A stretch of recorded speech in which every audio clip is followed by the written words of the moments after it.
Welcome to Truth Uncompromised. I am your host, Rhonda.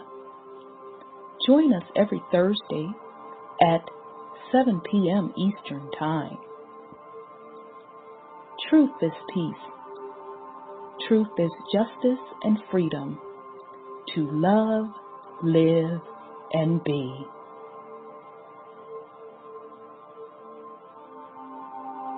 Music provided by SourceVibrations.com.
I am love. I am peace.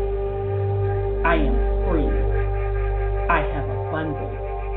I have everything within me. For I was, for I am, for I will always be.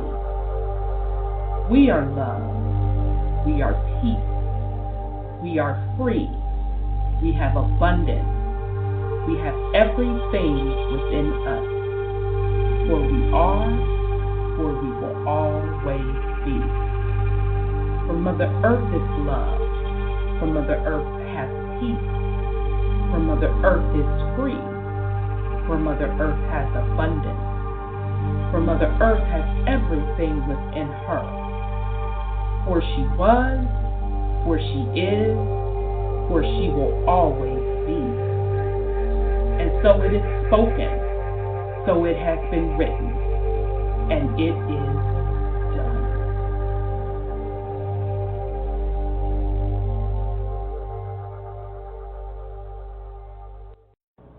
This momentous decree came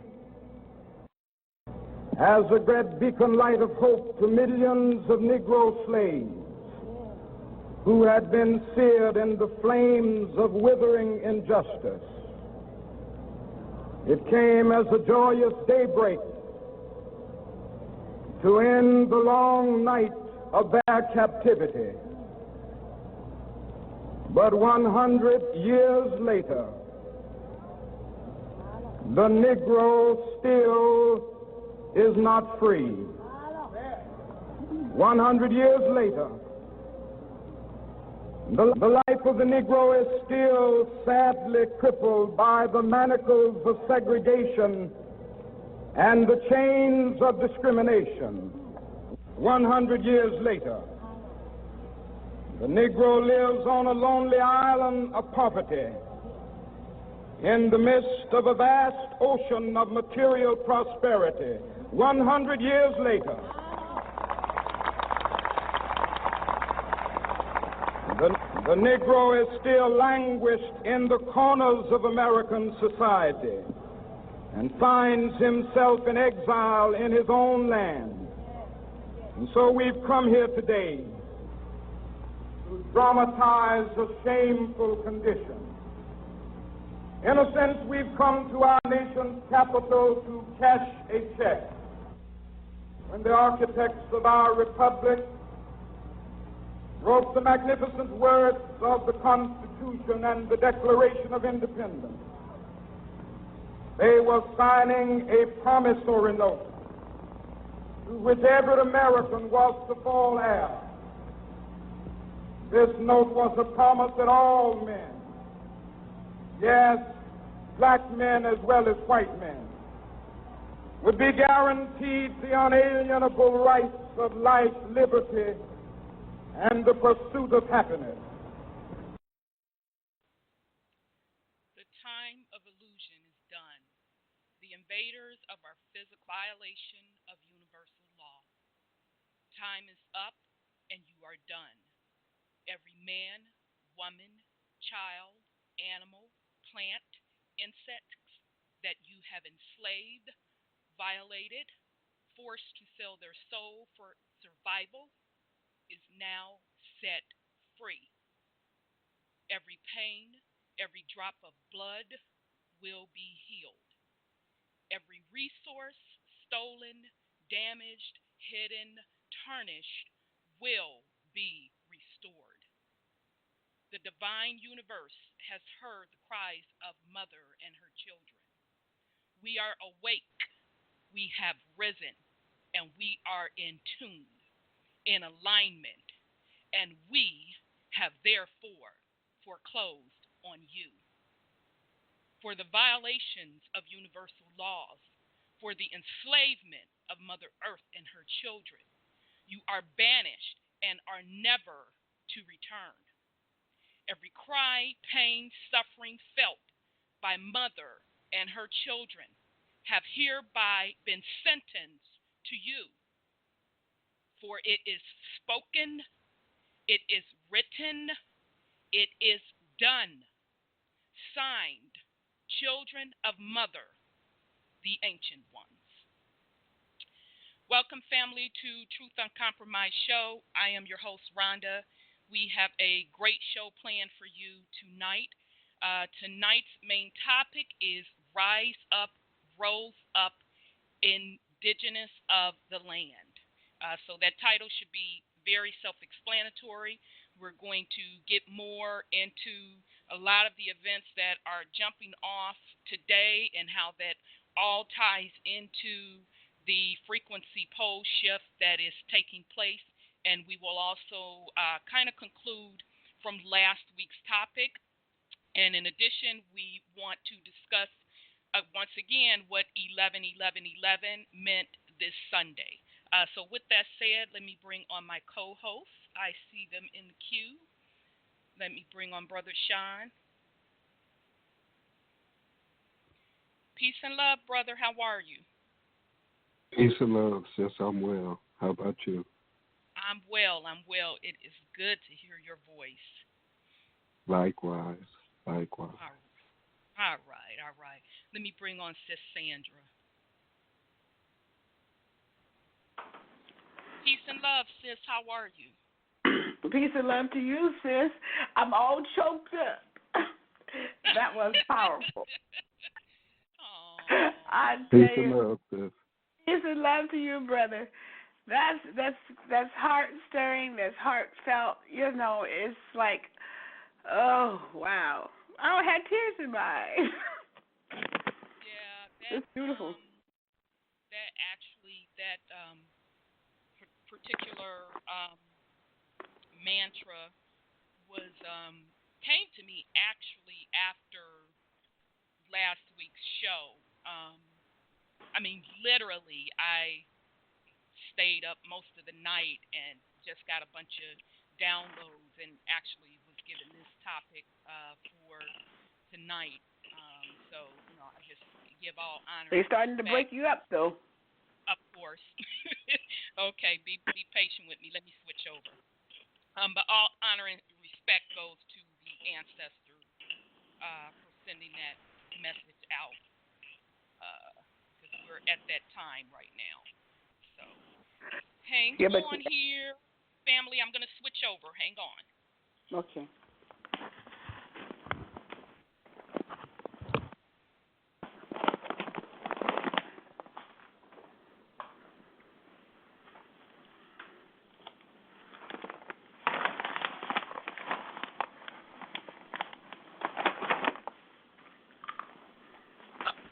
Okay, can you hear me now? Oh, yeah, there you're loud and clear. Okay, there we go. Yes. Okay, All righty, so we getting ready to get it in. Tonight we have a lot of information, of course, to bring forth to the family. So I do want to start out with the news and go head on with the fuckery. Of course, I want to, if you two don't mind, let's start out with these California fires that have resurfaced. And I know, sis, that is in your neck of the woods, so I had to make sure you all were okay. Yeah, we have breathing problems here. It's so close to us. But, you know, it is what it is. They got to give the land back to China because China got it.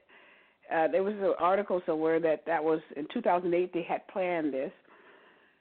I just read that. And so here in my city, we're just getting it from all sides. We're just getting it from all sides, the smoke. And the air quality is bad. But at least we don't have to fight. Yeah. So it is what it is. You know, people said it was the power companies that did it. And so look who they're targeting, though. Yeah, isn't that interesting? Yeah, every fire is targeting their own. It's like, wait a minute. You're in the rich parts of the country, of the state. Yep. You're not in the poor man's area. You're in the richer part. Why? Nope. Yep. Choice land. They got the choice land. Well, no, why? Absolutely. Go ahead. And then go ahead, Brother Sean. I know where you're going with that, but go ahead. That's where they've been having these pedophile rings and these human sacrifices and this, that, and other in their own homes. And also, I mean, I don't know when the Dragon became the electric company, but okay. I mean, that shift in energy, it's here to stay. Right. Yes, it is. That whole 11/11 thing, I mean, not only has it shifted Mama to a new level, but it's awakened some of our old friends, the Dragon. I mean, I've even been seeing about dragons in commercials now all of a sudden. There's a new interest in dragons. Right. But, you know, they had been finding those fossilized dragon eggs. They don't come online. They don't hatch when the specific rider for that dragon comes online. That's when it's going to happen. Well, you know, not too long ago, maybe last year sometime, before I knew about the dragon, maybe a year before last, I had a dream that this is going to be the 5th Dragon Inquisition. And I'm like, what? What does that mean exactly? And I tried to look it up on the internet. I tried to see if it was a game, if it was how many Inquisitions they have already had, because Inquisition means people are coming to trial. And they're going to be destroyed. So I was like, is that China? I mean, what's going on? So, but it was very clear in the dream that it was going to be another Inquisition. And this time, obviously, it looks like it's an Inquisition against the Inquisitors. So since they did us in, they have the same, what you call it, karma is coming back. Karma is coming back to them. And because it's not them particularly, it's what their ancestors did. That's what I was thinking today when I saw this stuff. It's not these people who did it, but their ancestors did it. Right. You know, the sins of the father is visited on the child. So that's what I've been thinking. Right, because it's through the bloodlines. And, through the blood. It's no accident that, like you said, sis, that they're targeting those specific wealthy neighborhoods. I've seen folks post this map where, supposedly somebody wants to run a train system through a high-speed rail train system, and they were showing it. The path of this train system they want to build is the same path of these fires, okay? And, that could be true, but they have other ways to get around doing that. Well, they are going to run that train system through, but I didn't know it was in that path. But, yeah, they are running it from San Francisco down to San Diego, I think. That's the plan. Yeah, and that's what the map was showing, and I'm like, you don't have to go to those extremes to get that done. They'll pull an eminent domain on you in a minute. Okay, but your point is well taken, because what came to me is they dare not pull that in the heavily melanated neighborhoods because they're scared. Okay, so this is another reason why we're having this particular topic tonight about rising up, and those of us that are rose up, because it is a spiritual energy thing. Okay, right. The energy is on your side. You are the powerful beings in this equation that are responsible for taking the energy that is being emitted, or the frequency that is being emitted, to shut the system down and to create a new. So you're going to continually to see this false Babylonian system start getting sensitive to racial issues, okay? You're going to continue to see the kumbaya. Let's all get along, blah, blah, blah, blah, blah. Okay, and what I am telling you is that is because they are afraid of what is to come. So those very curses and spells that were used to enslave you are now being used to free you. Right. Okay. So pay attention. So I'll pause in case somebody wants to put something on it. Go ahead, sis. You know that today there was, I think it was Yahoo, posted an article that all the UK's leaders are quitting because of Brexit, and then Trump is around there firing everybody that is in high positions. And I thought to myself, yeah, they about to run underground. And I thought about Chief White, what's his name? Chief White Feather, yeah. Right. White Horse or something. Yep. I thought about him and how they are in their underground bunkers. They probably, and this is kind of crazy, but I saw a video about a woman who was being executed in 2002. Oh my God! Did you see that? I pulled that video to play tonight. Isn't that interesting? I'm not kidding. I sent it to Sean before we came on air because somebody sent it to me. Shout out to Q. I'm not going to say their entire name, but yeah, someone sent it to me, and I pulled it to play tonight. So go ahead on and explain it, sis, and then I'm going to play it. See, I told y'all we don't rehearse this stuff. It's just in tune. Go ahead. You think about that one. I said, oh, wow. Well, she was being executed for killing 7 men.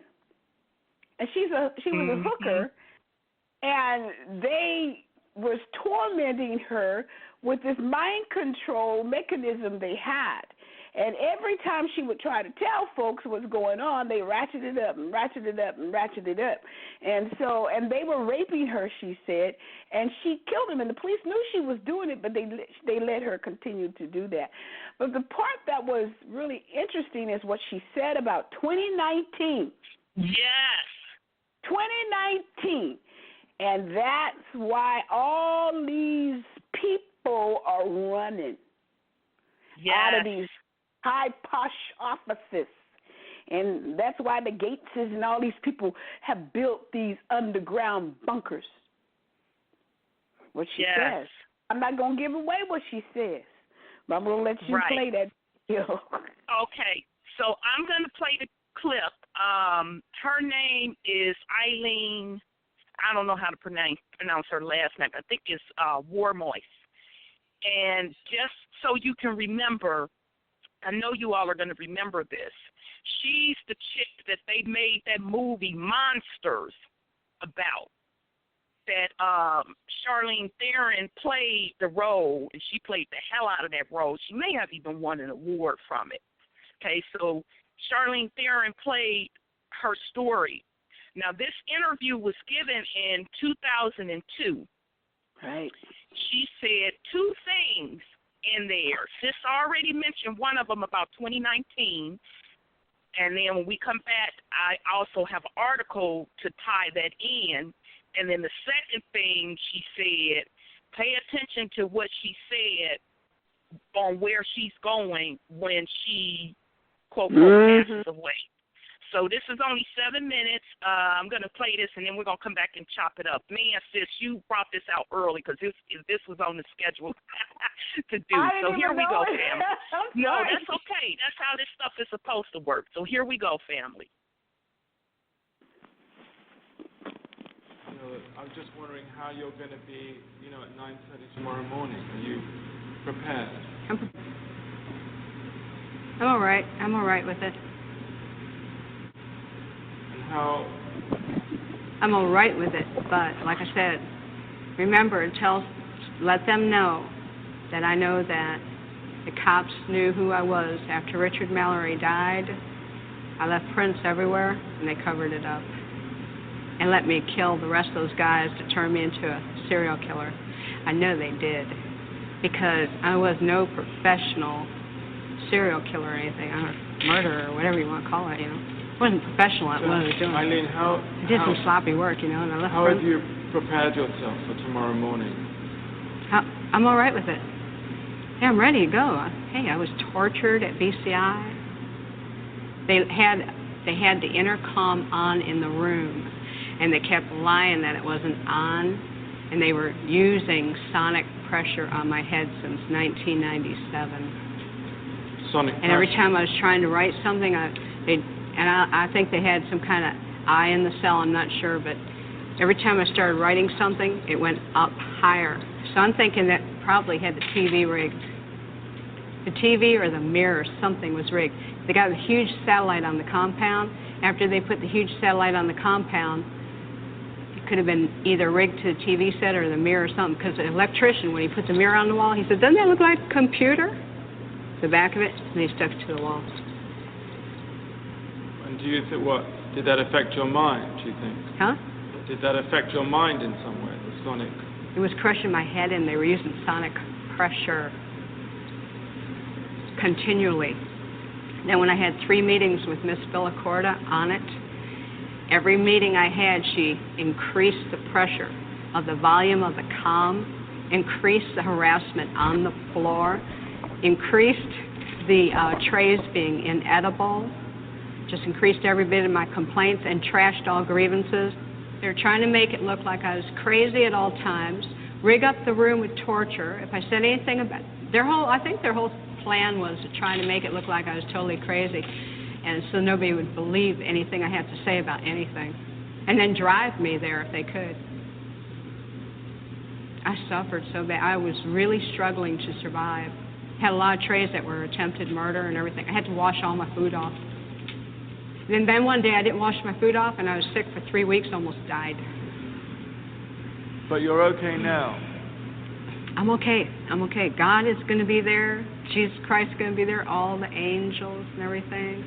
And, you know, whatever's on the beyond. I think it's going to be more like Star Trek, beaming me up into a space vehicle, man. Then I move on, recolonize to another planet or whatever. But it's whatever's the beyond. I know it's going to be good because I didn't do anything as wrong as they said. I did the right thing. And I saved a lot of people's butts from getting hurt and raped and killed, too. So are you saying that you killed in self-defense or in cold blood? What do you, because you changed your story. I'm just trying to What are you talking about? Change story on what? No, about whether it was self-defense or not. I'm not going to say, I'm not going to get in depth about my cases, Nick. I'm on my way to the chamber. Nothing stopping it. You can believe it or you don't have to believe it. That's up to you, man. Put a big question mark on your film. What more is there to say about the cops? What more do you want to say about the cops? A lot of stuff. Did you know that they were surveilling me before I killed? And then I knew it? And that it was covered up? Did you know there was helicopters dropping down from the sky, deputy sheriff, with decoys picking me up 4 or 5 months before my arrest? It was covered up? But nonetheless, nobody ever asked me these questions. Whether the cops were following you or not, Eileen. Oh, whether the cops were following me or not, Eileen, what? Let's say the cops were following you. Yeah. Let's say they were following you and they did everything that you're saying they did. Nonetheless, you killed 7 men. Yes, you did. And I'm asking you, what got you to kill the 7 men? And I'm telling you because the cops let me keep killing them, Nick. Don't you get it? Not everybody is killing 7 people. So there must have been something in you that was getting you to do that. You are lost, Nick. So I was a hitchhiking hooker. Right. Running into trouble. I'd shoot the guy if I ran into trouble. Physical trouble. The cops knew it. When the physical trouble came along, let her clean the streets. And then we'll pull her in. But That's how come why. there was so much physical trouble in because it was all in 1 year. 7 people in 1 Oh, year. Oh, well. But why not say no? Because I'm out of retaliation for taking my life like this and getting rich off it all these years in total pathological lying. Yeah, thanks a lot. I lost my fucking life because of it. Couldn't even get a fair trial. Couldn't even get a fair investigation or nothing. Couldn't even have my appeals right. You sabotaged my ass, society, and the cops, and the system. A raped woman got executed and was used for books and movies and shit. Ladder climbs, the election, everything else. I got a big finger in all your faces. Thanks a lot. You're an inhumane bunch of fucking living bastards and bitches, and you're going to get your asses nuked in the end. And pretty soon it's coming. 2019, a rock's supposed to hit you anyhow. You're all going to get nuked. You don't take fucking human life like this and just sabotage and rip it apart like Jesus on the cross and say thanks a lot for all the fucking money I made off of you. And not care about a human being and the truth being told. Now I know what Jesus was going through. They've been trying to tell the truth, and I keep getting it stepped on. Concerned about if I was raped, I'm not giving you book and movie info. I'm giving you info for investigations and stuff, and that's it.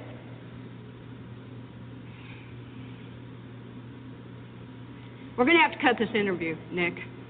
I'm not going to go into any more detail.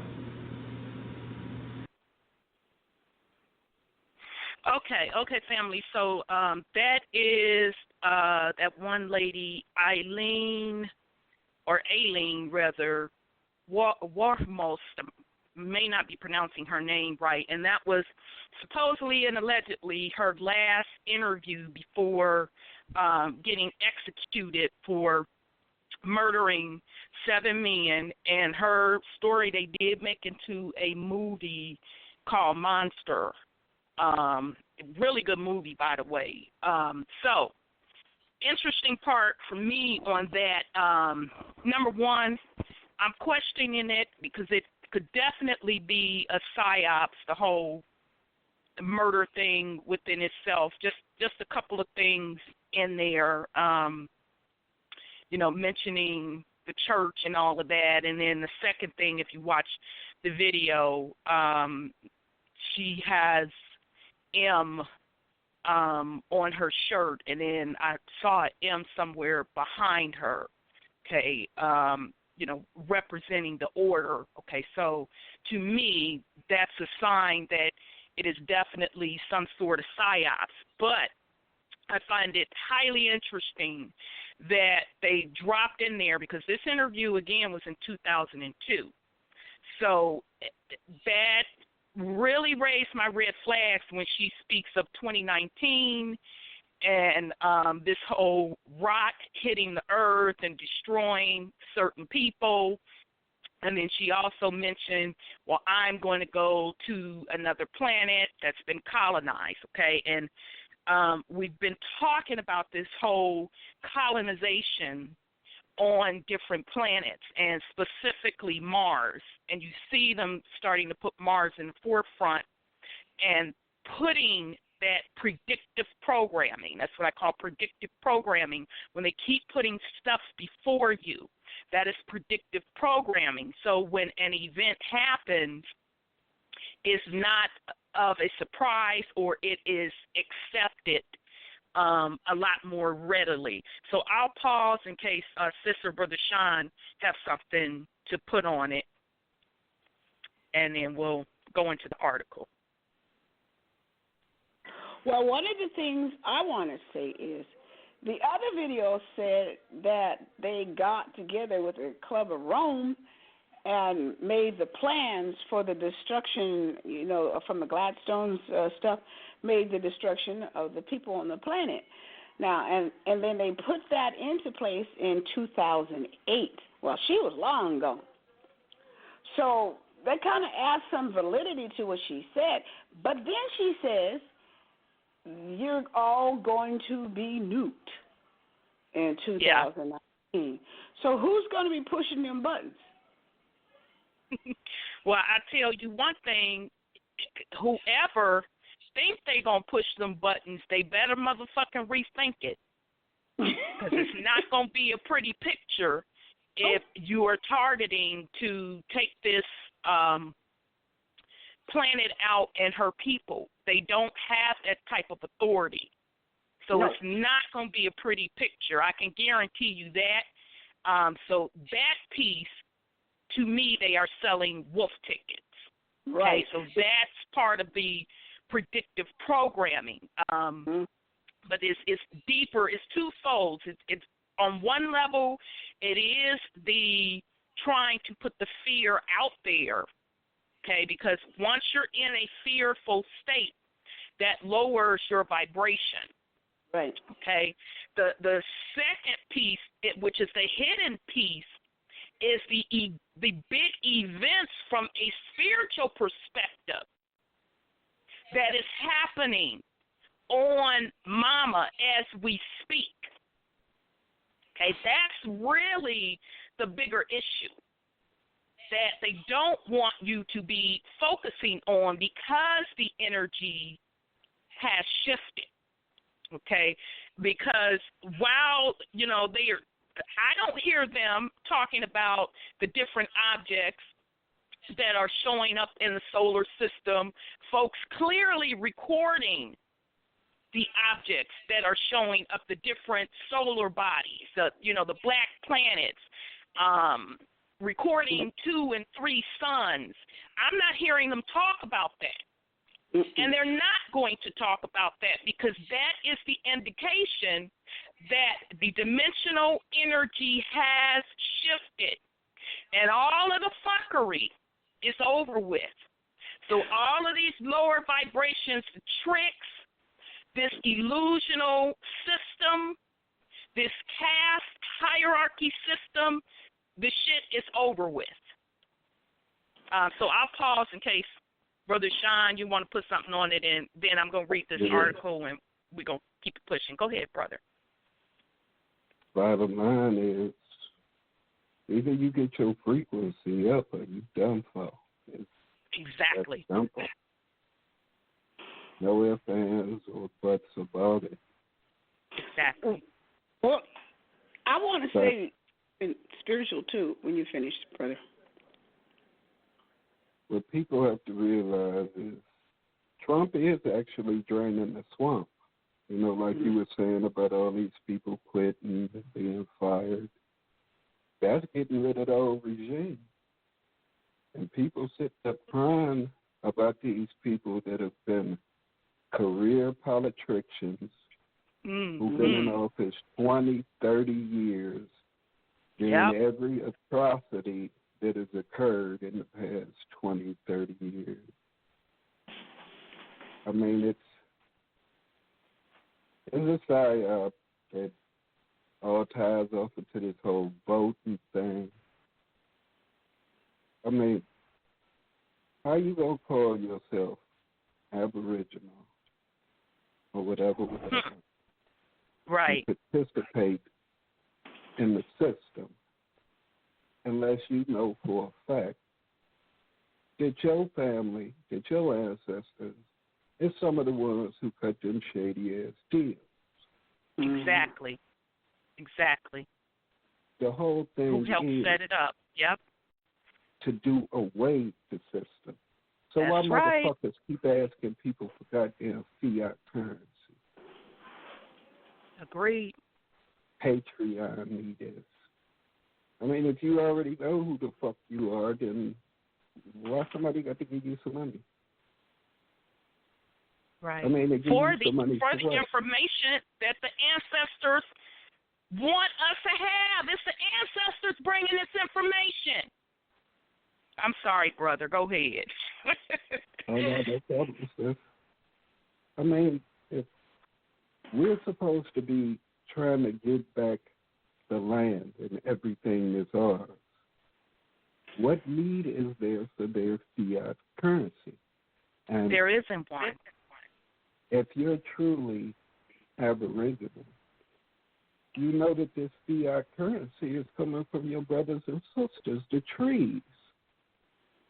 They ain't printing this shit out of thin air. They assaulting mama to make this shit. That's right. Y'all worried about fiat, but without a planet, what good is that fiat gonna do you? Right. If we let and them then, sorry, go ahead, brother. them turn this to desert land like they did Africa and Europe and all that shit where they can't even grow nothing, what you gonna spend the fiat on? Right. But, I yield. All right. I mean, excellent point, brother. And, you know, what we are witnessing now is the last shakeout before the fall of the illusionary realm, okay? Mm-hmm. And when I speak of the illusionary realm, I am speaking of, just like Brother Sean just mentioned, the whole idea of a government system governing over you because you are not in your right capacity to make decisions on your own. The fact that we have the spell of currency that drives people's energy. Literally, that is what currency is tied to. It is tied to your spiritual energy. Okay? That is all going away. Point blank, period. In the higher realms, that will not continue. Sis Lioness did a very powerful show Sunday. We were on there. We started on Saturday night into Sunday, and a lot of people could not get in. That don't surprise me. It is what it is.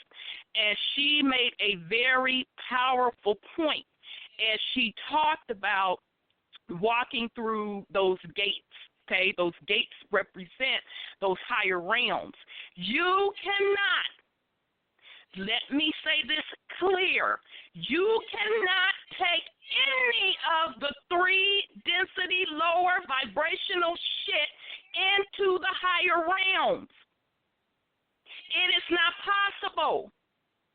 The concept of currency, the concept of government, the concept of anything that is outside of natural universal law will not enter the higher realms.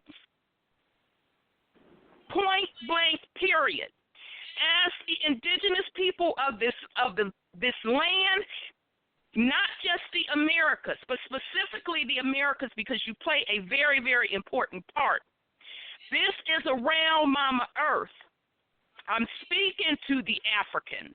I'm speaking to the Asians. It is your time to rise up from a spiritual perspective. You have to get in tune, reach those higher frequencies, or get left behind. Now, some will be left behind. Not some, a lot will be left behind. And that will be their choice because they are not ready. But make no mistake about it, this is the time where you should be seeing these dimensions split. And you can see it in folks' behavior. You can see the third density behavior. You can see the in-between fourth dimensional behavior. You can see the higher fifth and beyond behavior. This shift is when you go to a new age, that is anew. You are in the golden age, the very, very first stage of the golden age.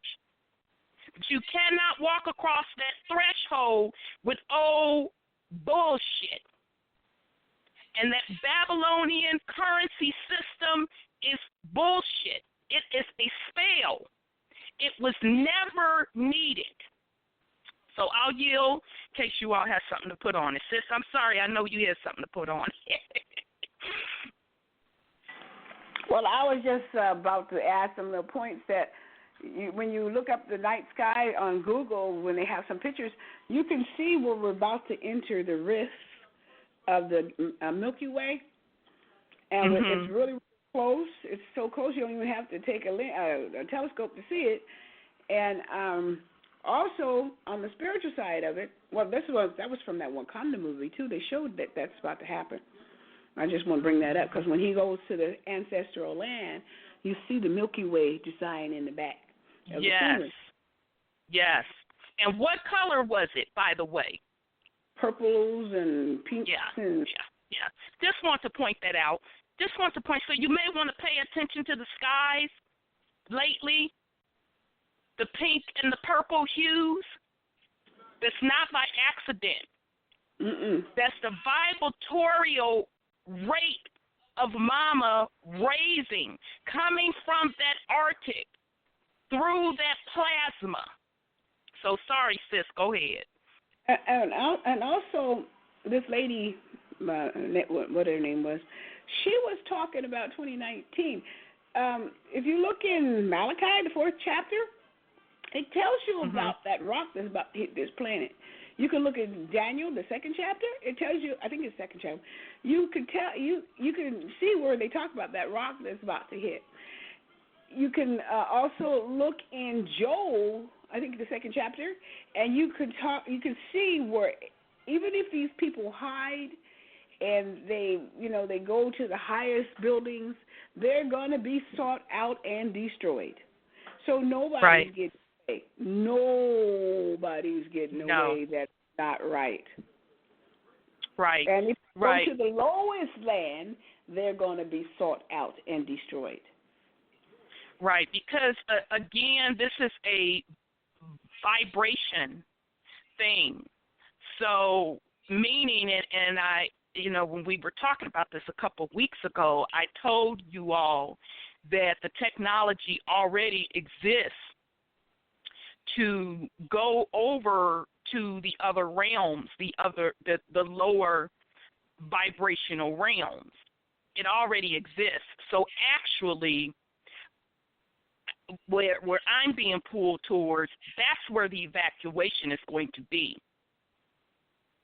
Because there's nowhere to hide, as you said, as the vibration keeps rising. So they're going to have to either stay and perish And, you may want to do a little research. The radiation level is also raising up, or get to the realm that fits your particular vibratorial state.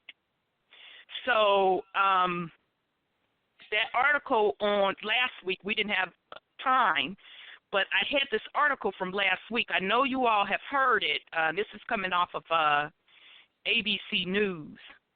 And it's saying mysterious interstellar object may have been alien probe, Harvard paper argues, but experts are skeptical. This came out Tuesday, November 6th. A mysterious cigar-shaped object spotted tumbling through our solar system last year may have been an alien spacecraft sent to investigate Earth, astronomers from Harvard University have suggested. The object, nicknamed Amanwi Ting, I had the name last week, so I didn't forget how to pronounce it properly, meaning a messenger. Now, check this out. They nicknamed the object a messenger that reaches out from the distance past in Hawaiian, was discovered in October 2017 by the Pan-STARRS-1 telescope in Hawaii. Since its discovery, scientists have been at odds to explain its unusual features and precise origins, with researchers first calling it a comet and then an asteroid, before finally deeming it the first of its kind, a new class of interstellar objects.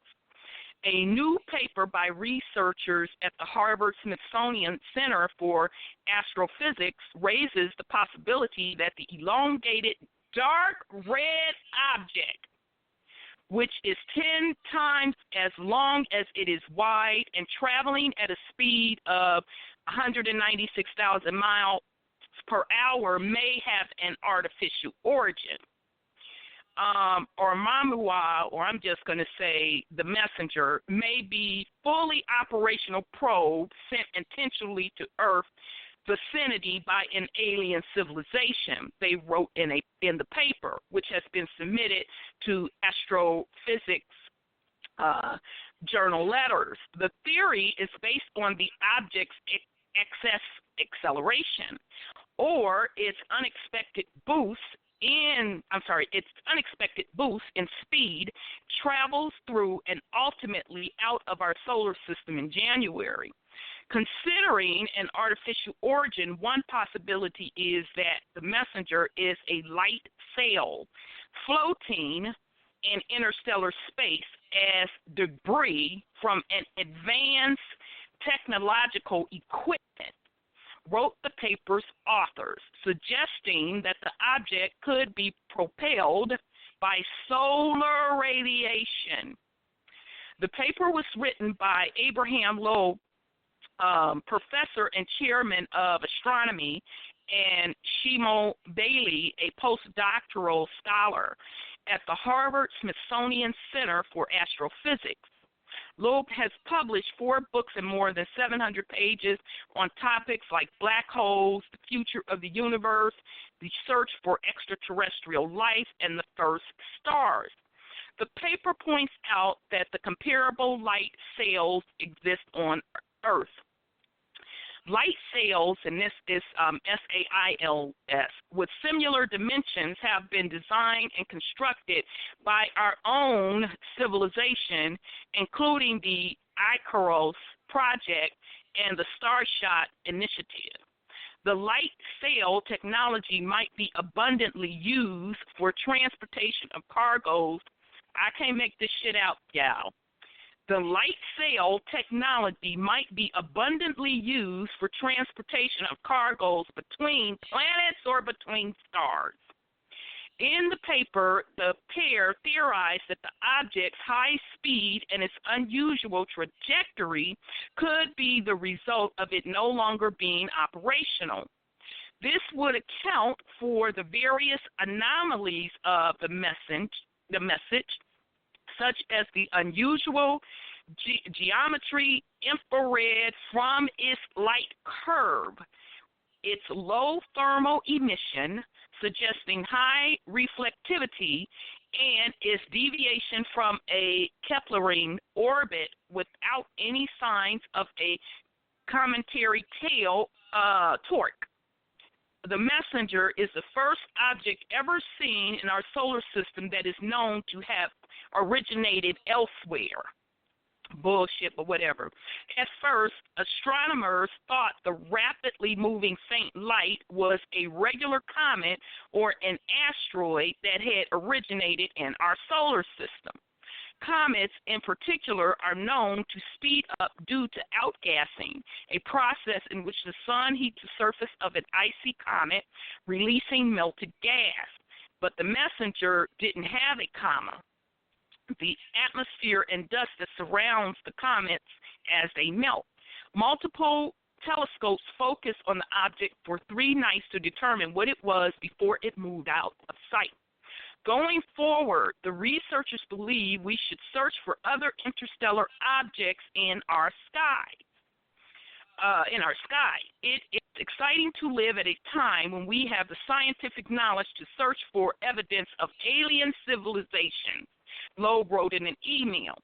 The evidence about the messenger is not conclusive but interesting. I will be truly excited once we have conclusive evidence.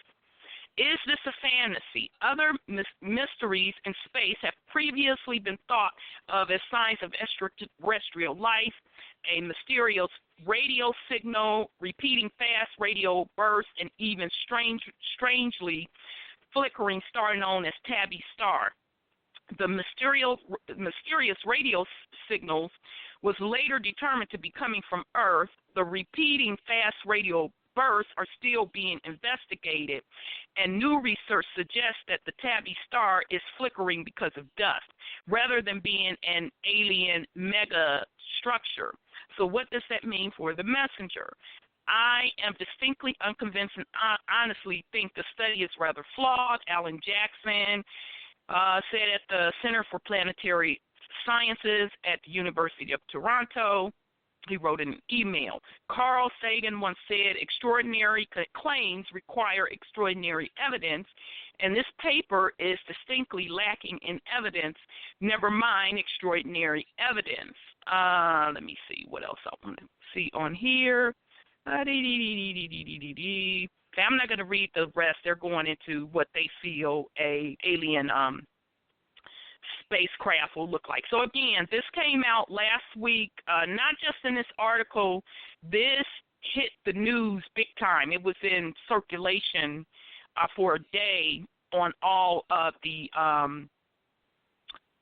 major news media. So I'll pause in case you all want to put something on it before I add my 2 cents. The fact that big media picked up on it, all of the distraction and psyops, they don't tell no real truth. No.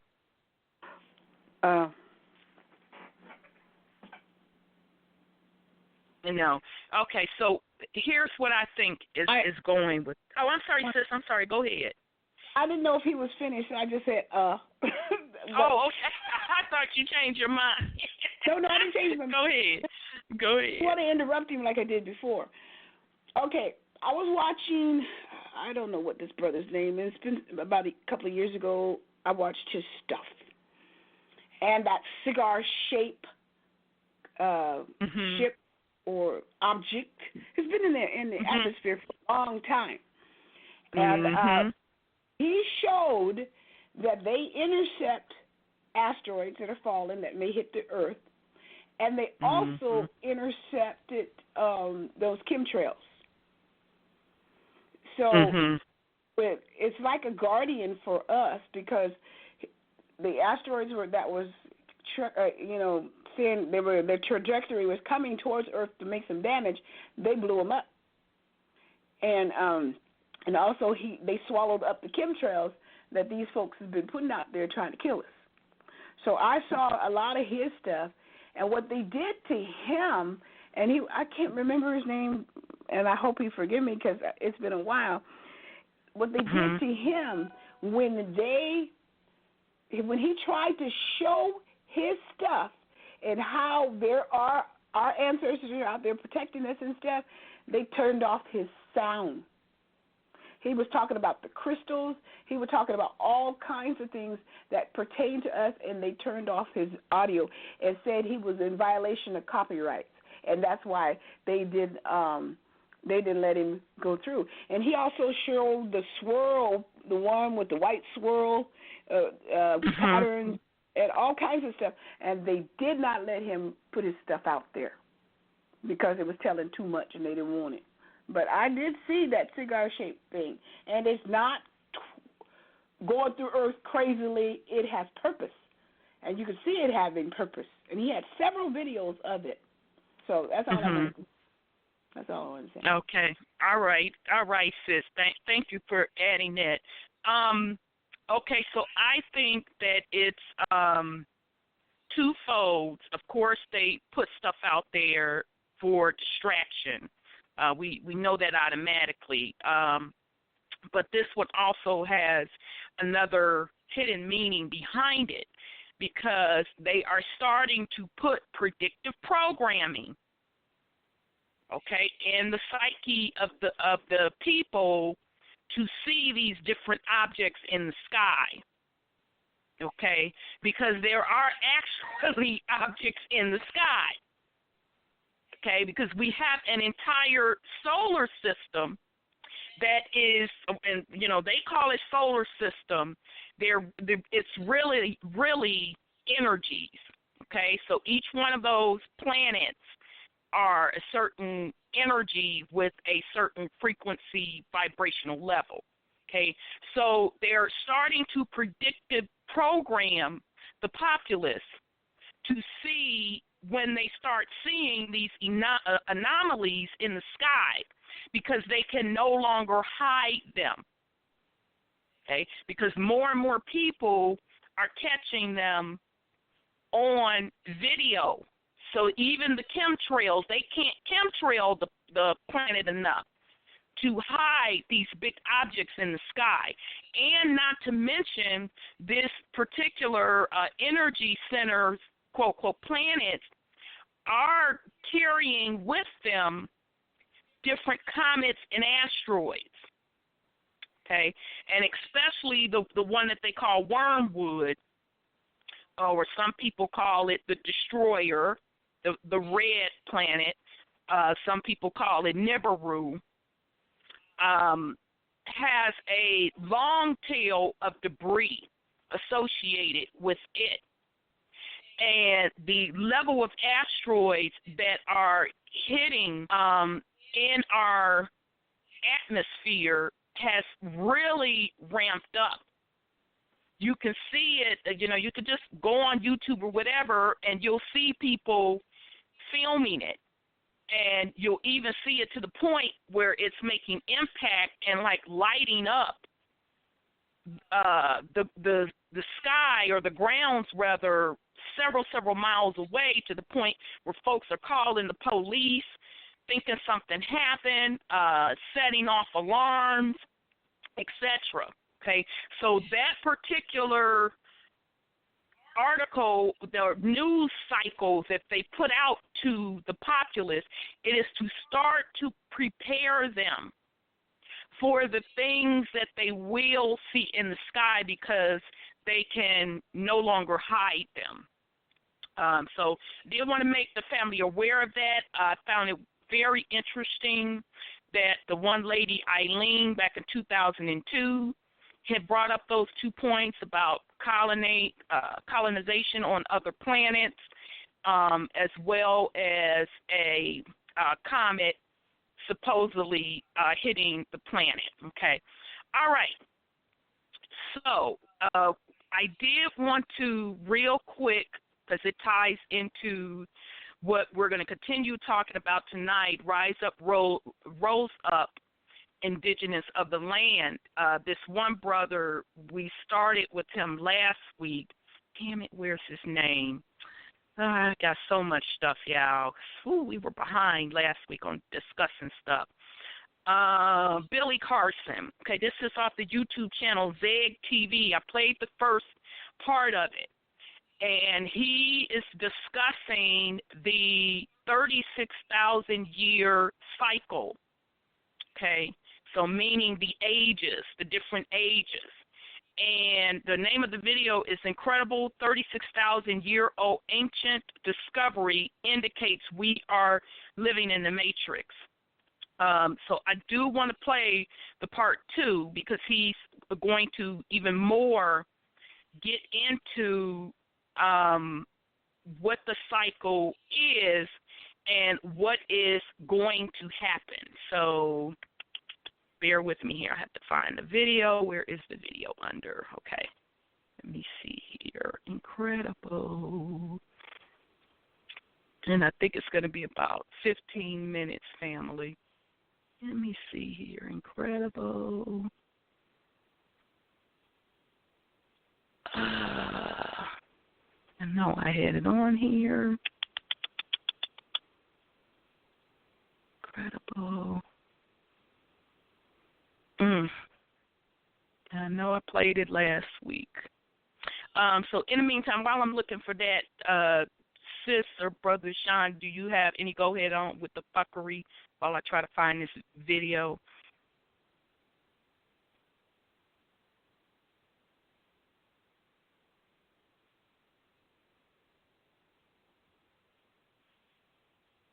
Is this still with us? No, I don't. It's so much. I don't even remember it anymore. I know, y'all. It's so much. I gotta write it down. If I don't write it down, something else come up and I forget. Okay. Okay. Yeah. What about you, Brother Sean? I found the video. It was all the way up at the top. It was my fault, though. Yeah, I mean, what are the California shooting? What are the odds that somebody from the Florida shooting would be there and get killed? Yeah, and then, Sean, now correct me if I'm wrong, brother. I could be lying up on them totally. Didn't they admit that somebody from some other shooting was so happened to be there? I just started busting up. I'm like, yeah, now you're starting to admit it because you've been busted out of these different actors that you have playing these roles in these alleged shootings. They led the story with that. They sure did. They sure did. And if I'm not mistaken, wasn't that a day after the elections? Mm-hmm. Okay, so, and I think we talked about this last week, but just to drive the point home to the family, and it ties into the topic, Rise Up, Rose Up, Indigenous of the Land, because nothing can move on Mama without you. Your bloodline is tied to her, and she is tied to you. Mm-hmm. So as I said last week, that election gave them their answer, and this is on the Americas side of the house, that the Indigenous of the Americas, we don't want to fucking be bothered with your corporate system.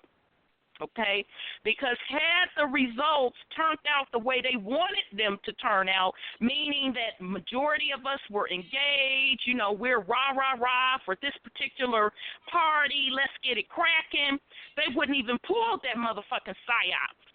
Mm-hmm. But as some numbers started coming in, and I started hearing the newscasters saying that like 50% of the people didn't vote, and they didn't break it down to the melanated people, how many of the melanated people voted or not, because it really doesn't matter. I just chuckled. And then the next day, the Psyops hit, okay? Because, again, they have been ciphering off of your energy, okay?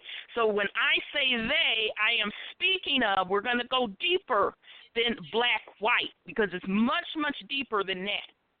We are talking about these entities that have held this realm in hostage. They needed your energy and they needed all of our energy.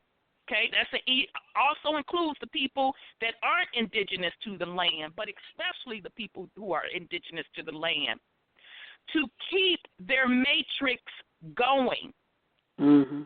Okay, so when, the voting thing, they're not getting your attention with their institutionalized things, that really says a lot. And so that's when they start pulling the Psyops out of the hat, right, to try to distract you back into the lower fear vibrational state. Okay, but still not.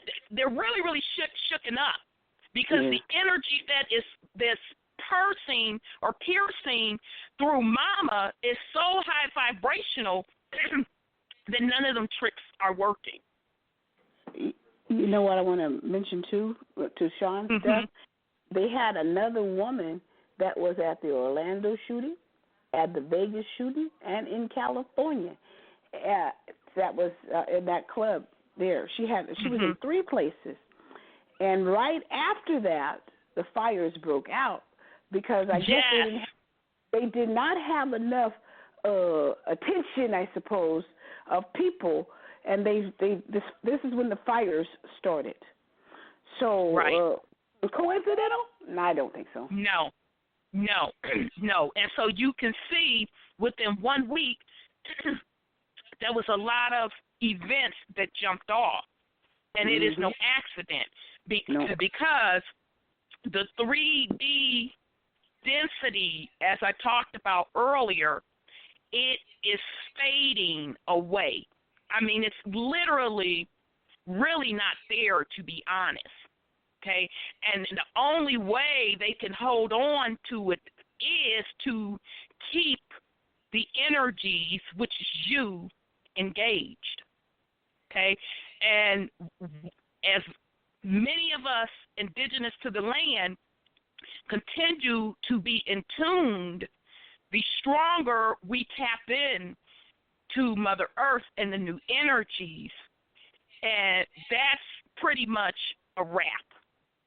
So thank you so much for bringing that up, Brother Sean, on that. Okay, but just to tie it into, family, what is going on from a spiritual perspective. Okay, so this video, the second part, and I may not play all of it, this is the 36,000-year ancient, we are living in the Matrix, part 2. So I'm going to play a little bit of this because it's kind of long, and then we're going to come back and talk about it because we have a lot of other things we need to go over.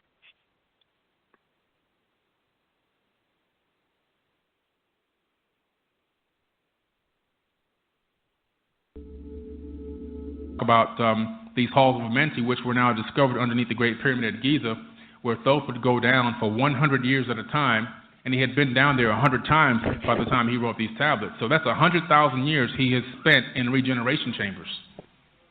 Yeah, which have now been discovered underneath, and they're covered in depth in the book and sort of photos and everything. Underneath the Great Pyramid, hundreds of these rooms that are down there, where most likely they had these regeneration chambers that he would utilize, and he would transfer his consciousness from one avatar body to another, which we're now doing ourselves. You look at DARPA. DARPA has the Avatar Project.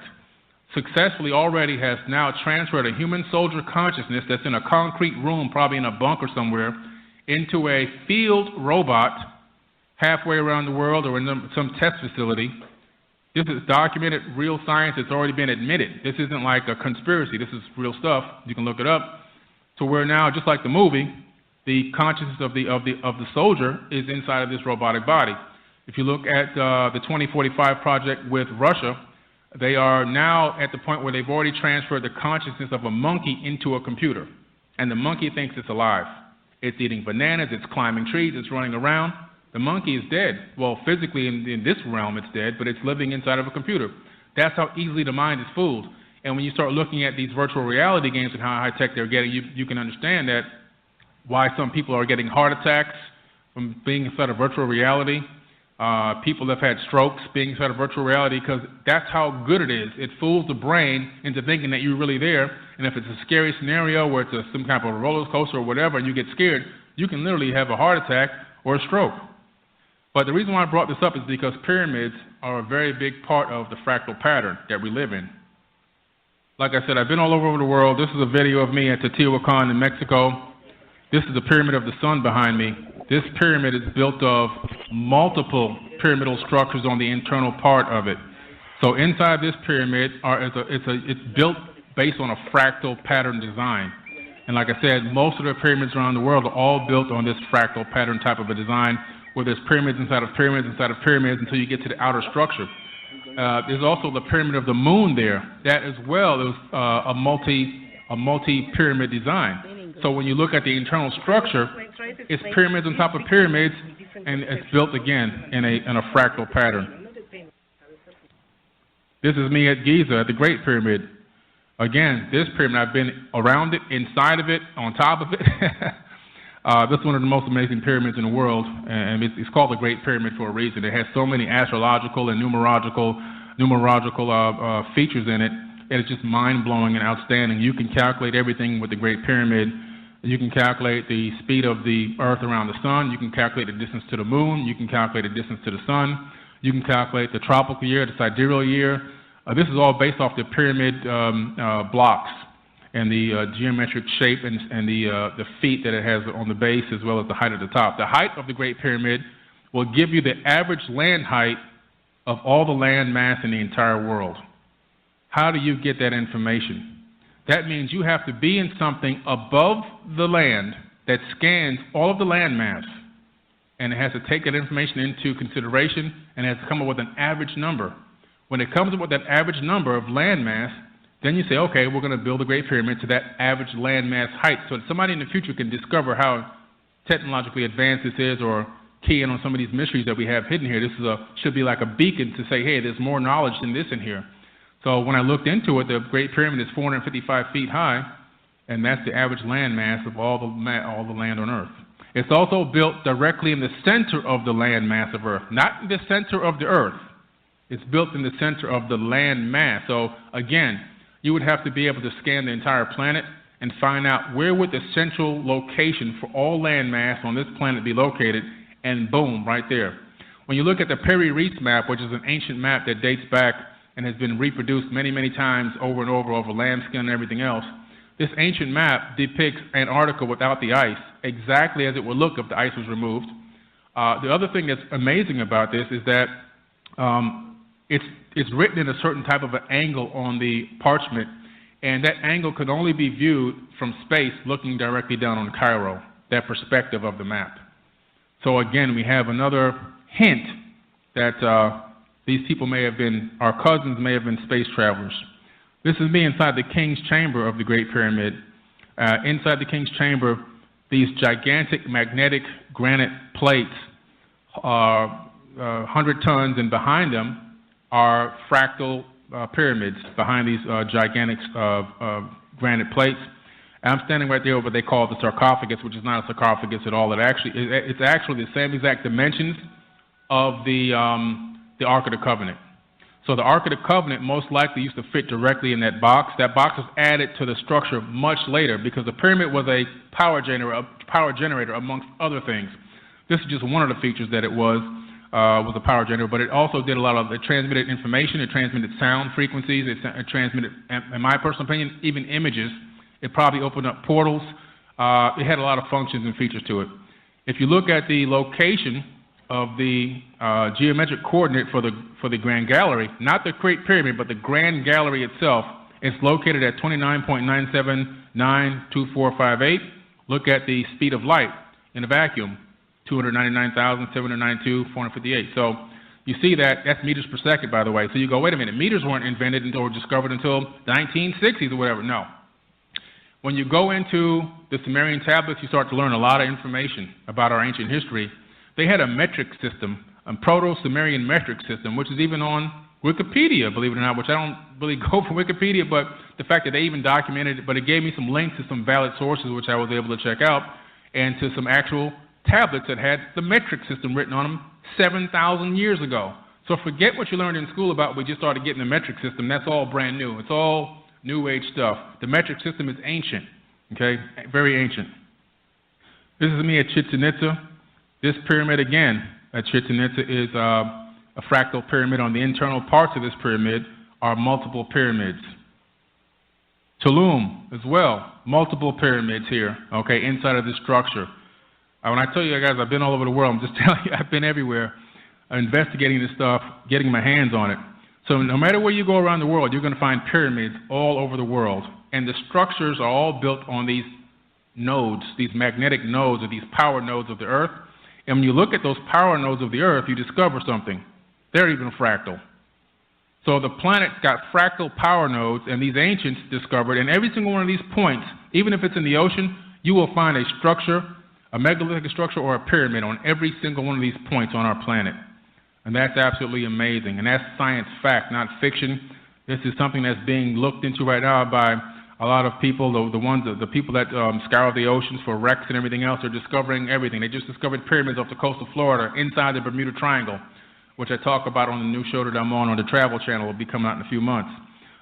There's pyramids everywhere. If you draw a line from the Bermuda Triangle pyramid straight through the Earth to the other side, you end up at the Dragon's Triangle, where you have the Yagoni Pyramid, which is actually a tourist attraction. You can dive to it. There's a gigantic, and then guess what? They have the same exact mysterious disappearances as the pyramids they just found off the coast of Florida. Why? Because those pyramids are still generating a form of exotic energy.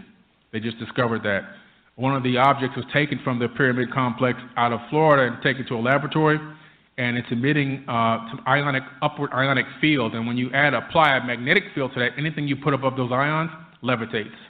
And this is in real science, documented, real footage, actually documentary footage, which you'll get to see some of that pretty soon. Who created it, okay? Hermes has to say as he gets into talking about some of the as above, so below, but Hermes Trismegistus, master of all arts and sciences, perfect in all crafts, ruler of the three worlds, scribe of the gods and keeper of the book of life. Both Hermes Trismegistus, the 3 times the greatest, the first intelligencer. He literally went around the planet teaching everybody, which is why I've been on a quest to go to all these ancient megalithic sites, because everywhere I go, I find evidence of Hermes, Thoth. Hermes is what they call him in Greek. Thoth is what they call him in ancient Chem, before Egypt was even called Egypt. He ruled over Egypt for 14,000 years himself. That's how long he ruled over Egypt, okay? And if that sounds amazing, you go into the Ashmolean Museum in Oxford, England, and you discover the kings list, the Sumerian kings list. Some kings ruled for 28,800 years, 14,000 years, 7,800 years. That's a centerpiece at the Ashmolean Museum in Oxford, England, and you can go there and look at it yourself. These people were here, and they ruled over this planet. What's amazing and incredible is, just to get into bloodlines real quick, that Sumerian kings list bloodline then became the Pharaonic bloodline after the Great Flood. From there, after the Second Pyramid War, the pharaohs started migrating out after Alexander the Great conquered them, started migrating out of Egypt across Arabia, and over many years, and eventually ended up in England, where they had kingship. So they started off mating until they got to England, where they don't look very Egyptian, the king and the queen of England, but if you go back down their bloodline, it goes right back to ancient Egypt, and again it goes right back to Sumeria. Furthermore, the Plantagenet line that came out of that kingship, matriarch and everything else out of England, turns out to be directly related to all of the presidents of the United States of America, including Donald Trump, including Obama, including Bush, even the people who didn't win, Dick Cheney. They're all cousins. They're all cousins and all direct bloodline relatives of the Plantagenet bloodline, which can be traced back to the monarchy, which can be traced back to the Arabian kings, which can be traced back to the Pharaonic kings, which can be traced all the way back to ancient Sumeria to Iraq. And that's a bone fact. You can look it up. You can do your own genealogical search and studies. Go to Jenny.com, go to any of the genealogy sites and start tracing the bloodline on the mother's side. And you will trace it all the way back. They're all related. They're all family. They only have 2 things. A couple of their puppets that they put on one side and a couple of the puppets they put on the other side. So no matter who wins, they win. And who's they? The elite families that run and control this planet. There's only 100 families running and controlling this planet, and that all bottlenecks down into the Rockefeller Foundation. Okay, and guess who's also in that bloodline? Of course, Rockefeller, Hitler, they're all in the bloodline. This is very easy information to look up now thanks to a lot of research that has been done. I did a whole show on the buzzsaw where I talked about this, but also about 7 years ago, a 13-year-old girl discovered this in one of her science projects or school projects, and it went international news. And then real news teams started researching it, like, you know, those street beat researchers and everything, and said, oh my God, this is actually true. And then Dick Cheney's wife came on TV and talked about the fact that she had written a book about the fact that Dick Cheney and Obama were cousins and everything else. And then Bush got on TV and said, yeah, he's my cousin, and Obama said, yeah, he's my cousin. So this is not even a mystery to anybody. It's really a well-known fact. But it's just amazing, something I wanted to bring out to you. Creation according to Hermes. In the beginning, Noah, which is also translates to God, created a second Noah who became a craftsman and creates the world. Noah too creates 7 powers and 7 spheres around what will become the earth. The 7 spheres have control over what will be the earth. They control what we know as destiny. The 7 spheres are the moon, the sun, Mercury, Venus, Mars, Jupiter, and Saturn. Here is the beginning of astrology. Noah too sets the spheres in motion. So this is literally an archetype of talking about creating a fractal pattern that can create all life in the entire universe.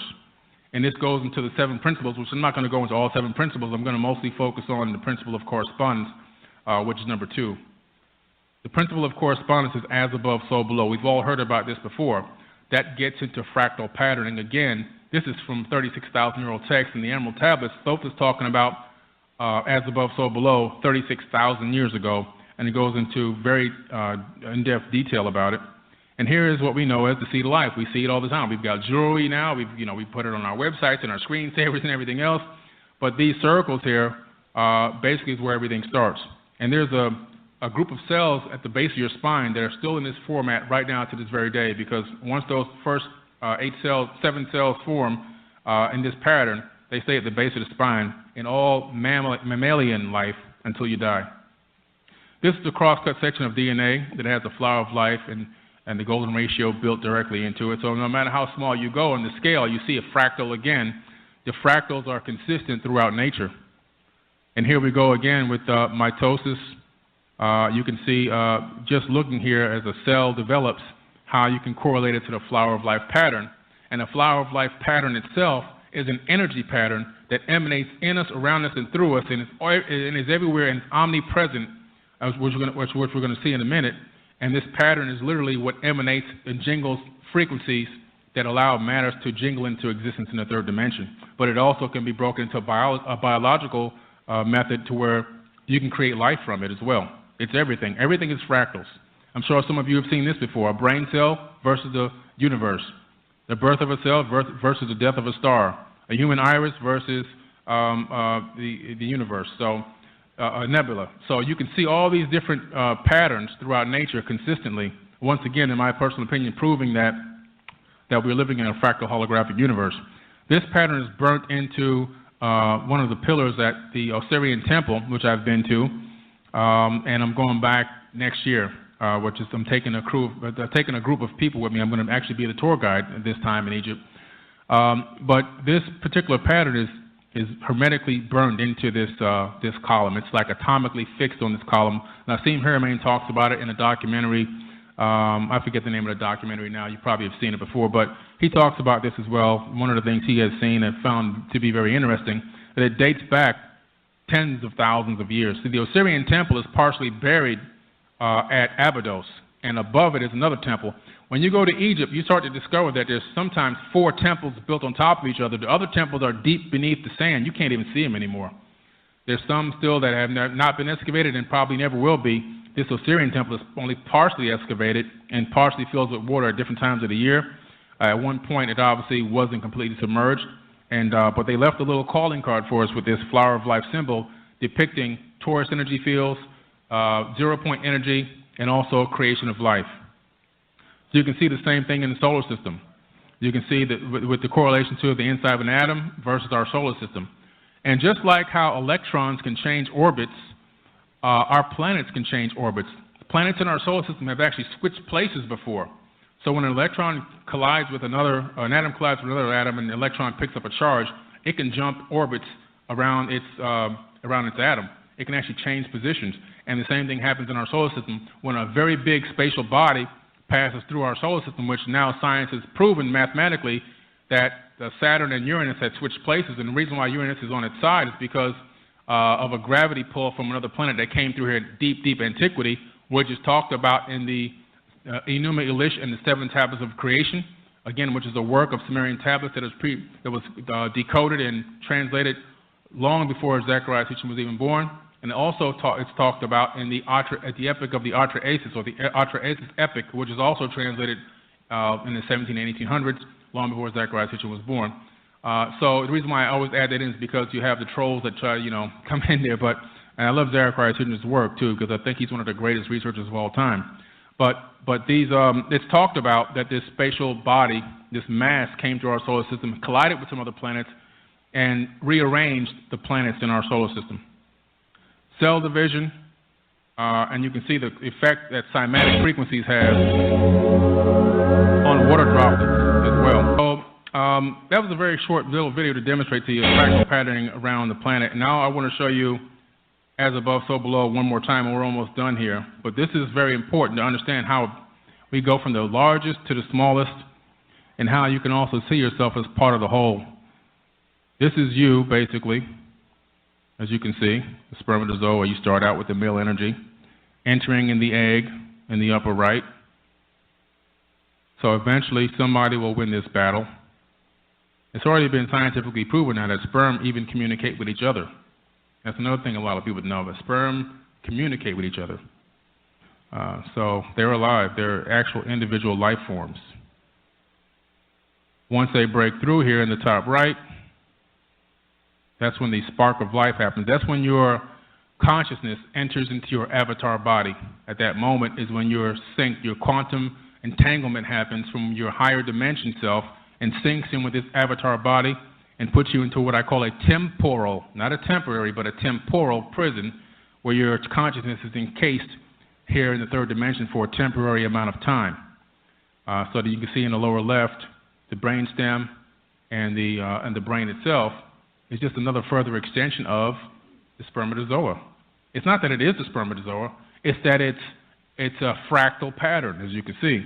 And then everything else you have around that stem and that brain is just there to keep the avatar alive. That's all.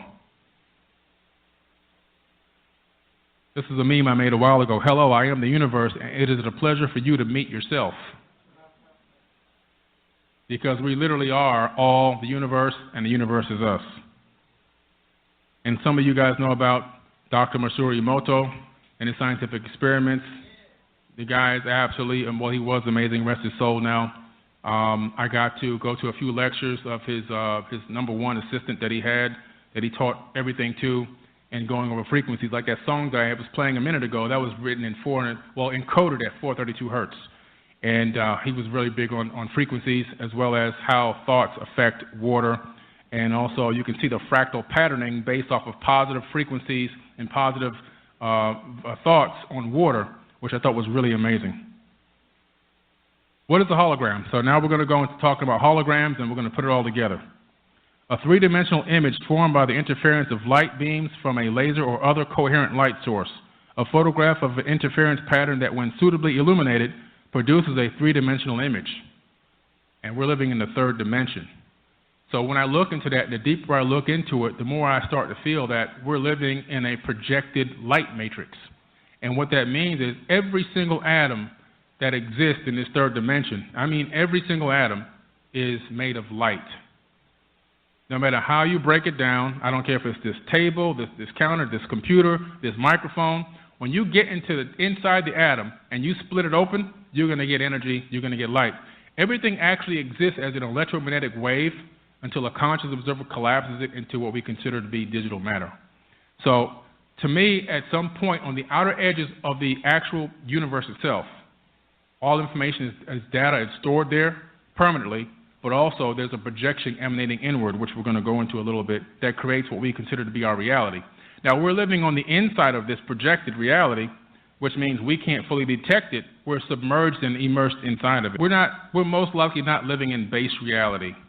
A lot of people have talked about this. Even Elon Musk has now come out and talked about it. A lot of other physicists have come out and talked about this, that base reality is most likely multi-levels.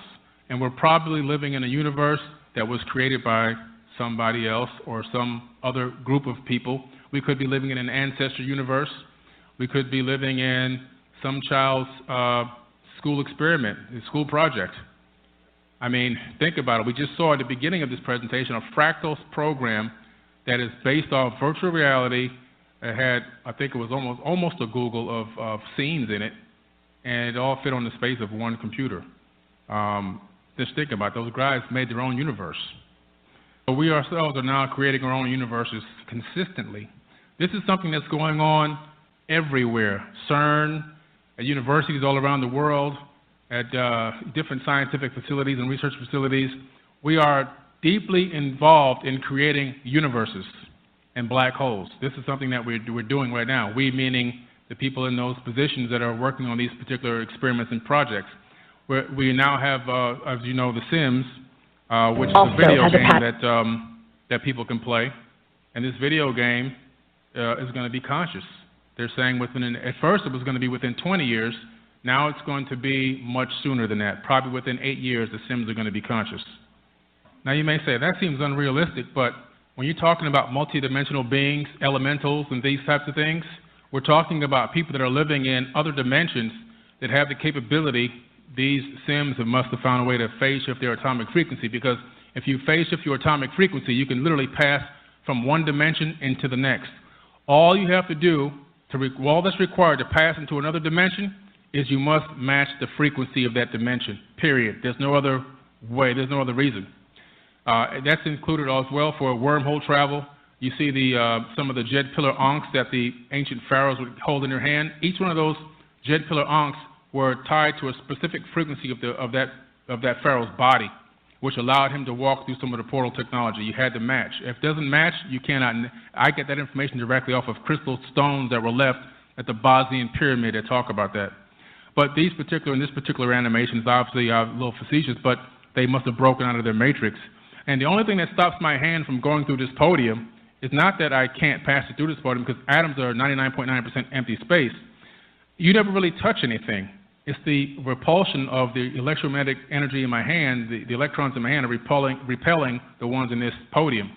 But if I was able to phase shift my atomic frequency of the atoms in my hand to match this podium, I'd pass my hand right through it and bring it right back with no problem. So when you hear people walking through walls and all these types of things, it's very realistic. I put everything back to real science, real physics, things that could be done in a real scientific way with scientific thought. And in my personal opinion, it doesn't take away from the spirituality. What it does to me, it enhances it, because now I'm understanding the underworkings of how this stuff is operating, not just thinking it's some kind of weird magic. Has anybody here been to Cairo before? Cairo, Egypt? Okay, you've been there? Man, it looks horrible. Jeez. I'm not talking about the pyramids. I'm talking about where the people live. The first time I got there, I said, wow, have we fallen. We have really fallen. The building structures, the dirt all over the street, there's no color. Everything is one color. Just braids, brick, brown. And it's not because that's what it has to be, because of the sun and everything. No, it's because there's no feminine energy there. Women are completely and fully oppressed in Egypt, in a lot of the Arabic countries.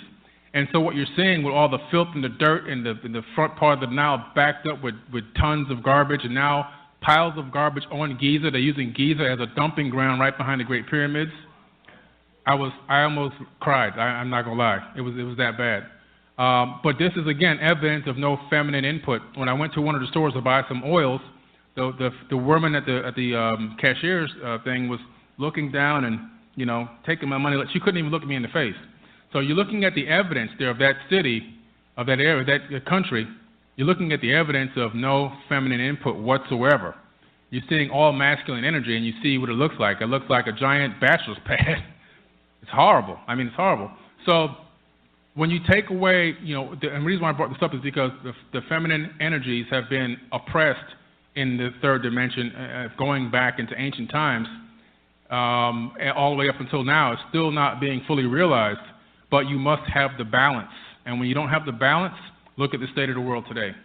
Look at the state of the world today. So what I'm saying is you have to have that balance, and that's part of the energy that creates the universe. My final statement here, We are living in the matrix. We are living in a holographic matrix. Thought, which is I am, materializes reality on this planet as a vibrating light or a hologram. It is brought in through electromagnetic frequency, which is vibration and sound. Thus, what we see or think of as solidity is actually a hologram created through thought, light, and sound. Everything in this material world is here because our higher light frequency self has called them into being. Just like a video game, when the next frame of graphic appears as the characters need them to. We are a collective consciousness of everything created. Our particles instantaneously communicate with one another regardless of distance, whether we are 10 feet or 10 billion miles apart. Somehow, each particle always seems to know what the other particle is doing, and all information is possessed by the whole, and although we think we are separate from this whole, we are not. Separation is an illusion. This whole, or all that is, cannot be separated. We are the Sims, as we just saw. We are a part of this fractal of light that makes up this entire third dimension and this holographic universe.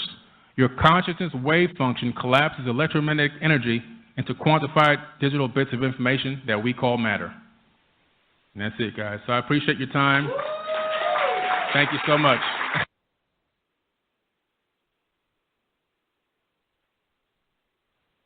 All right. That was, and I decided to let the whole thing play because he has so much information. I didn't want you all to miss any of it. He dropped a lot in there.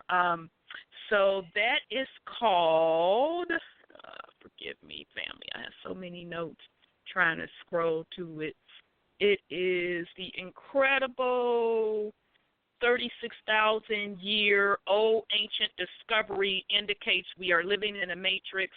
That's off of the YouTube channel ZEG, Z-E-G, TV. And the speaker is Billy Carson. And I want to thank Sis Cheryl Wooding. She dropped that, I think, in my inbox a couple weeks ago. So I'll pause in case somebody want to put something on it before I give my little 1 cent. I didn't know that Trump was of the bloodline. I heard different, but, you know, it is what it is. Right, true that. As long as mama's purpose is served. I don't care who aided in that. Exactly. But, Samaria. Rom, yeah, we're going to talk on that. Sis, you have something you want to put on it? Well, you know, I studied the emerald tabulets. I got a lot of time on my hands, I guess. And one of the things that I found, let's see, is that the guy's name? Carter, I think his name was, who translated them and stuff. And Thorpe was pretty much a deity, a demagogue. Mm-hmm. And he came here and he created, even on the pyramids, you see him creating man.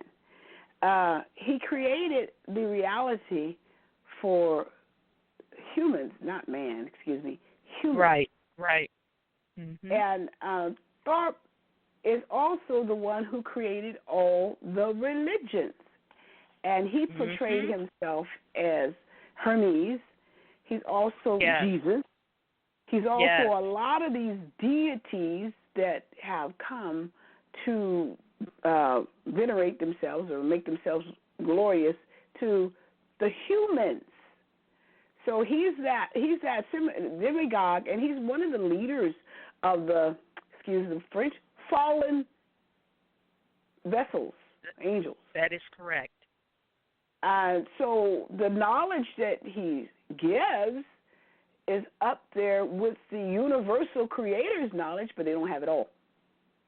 Right. So that knowledge that he's telling us about is absolutely spot on, because what's that guy's name? Elijah? When he was taken up into heaven, I think that's his name. Oh, Enoch. Enoch, when he was taken up in heaven, he saw. Thank you. He saw how the Arctic Circle was actually laid out before the ice and all that stuff. Yep. So he's absolutely right. But when you have somebody playing with somebody else's creation, like Thought did and is doing, then you get all this fantastic bits and pieces, because that's how they control us. And their job is to control us and let us get away from the center of our purpose. And our purpose is to control and to lead. But they want us to look at them. So if you look at Horace Butler, this place was here first before they got that place over there. Thank you. That's right. Bring it home, sis. Go ahead on, girl. That is correct.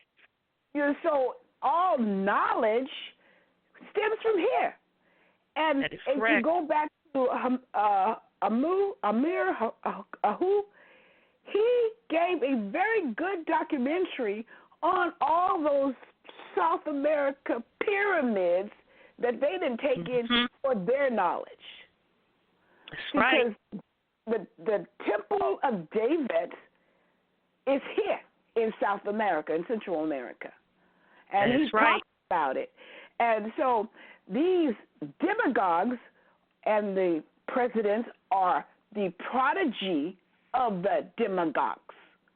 That's now, he talks about the Plantagenets. The Plantagenets were us until these demagogues took over. Right. So I don't want to applaud anybody taking over from our creative knowledge that we already had and giving it to the demagogues. Exactly. And that's what he's done. And I'm like, interesting. CERN, hey, listen, CERN, when they first opened up, they were doing a demonic dance to give praise to the demagogues, and it was called YouTube. So when you talk about democracy, you're talking about demonocracy. Yes. So are we applauding that? And the Fibonacci, the flower of life, is in all nature from the creator of all, not from those demagogues. Right. That's right. So I'm just kind of adverse to what he says, but I understand what he's saying. And let's get creation where it needs to be, and not in Thought or Hermes. And they have some. I was trying to find the notes I had on that, because I studied those emerald tablets, and he pat himself on the back for giving humans. I'm saying humans. I ain't saying man. Giving humans these deities to worship.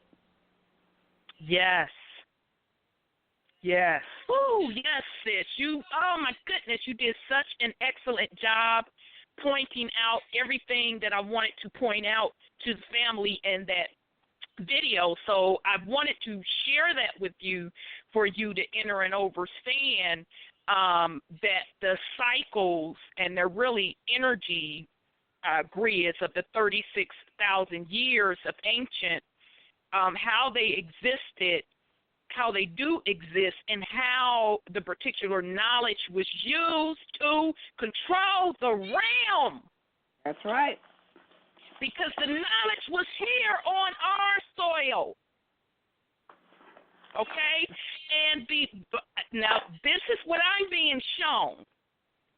The other ancient pyramids, with the combination of us and Mama, we sank them.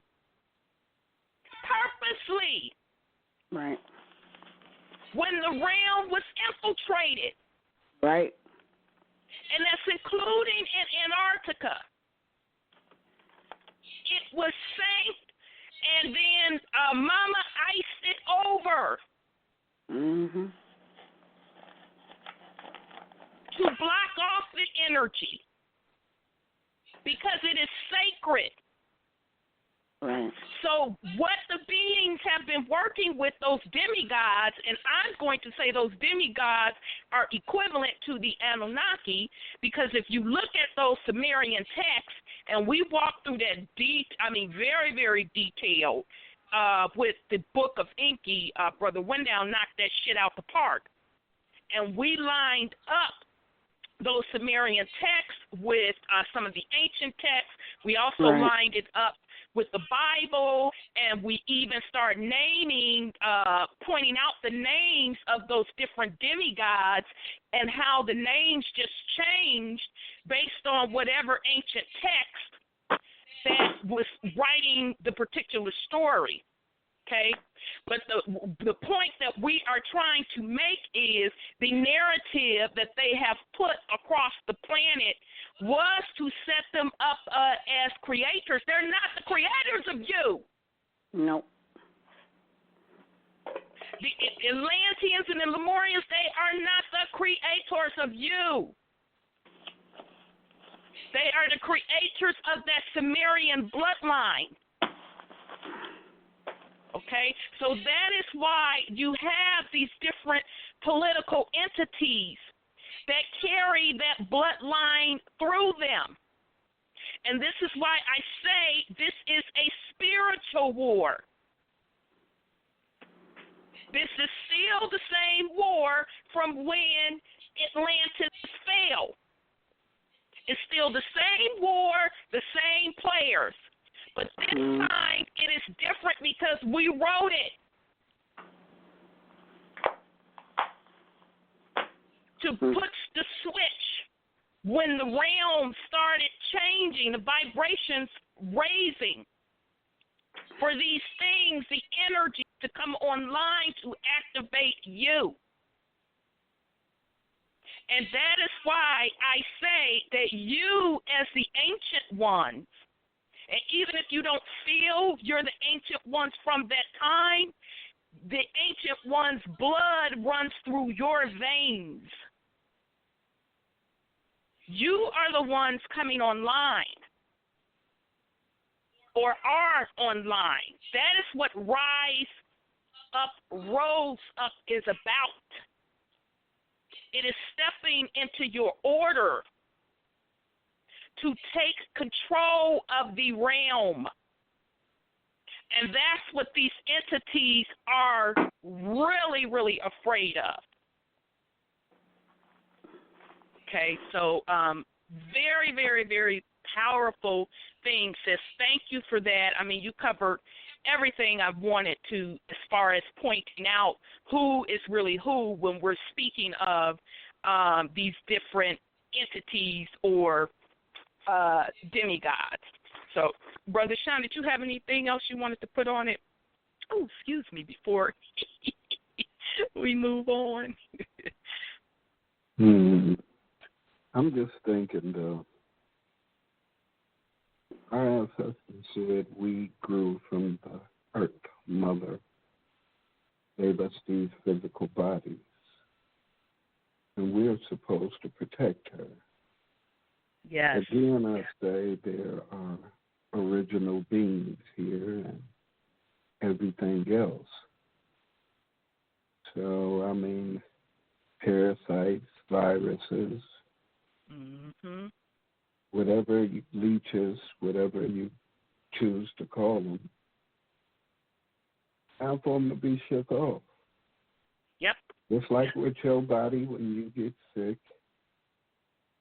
or get disease, you do what you have to get it up off you. And how does your body get rid of a virus? It heats up.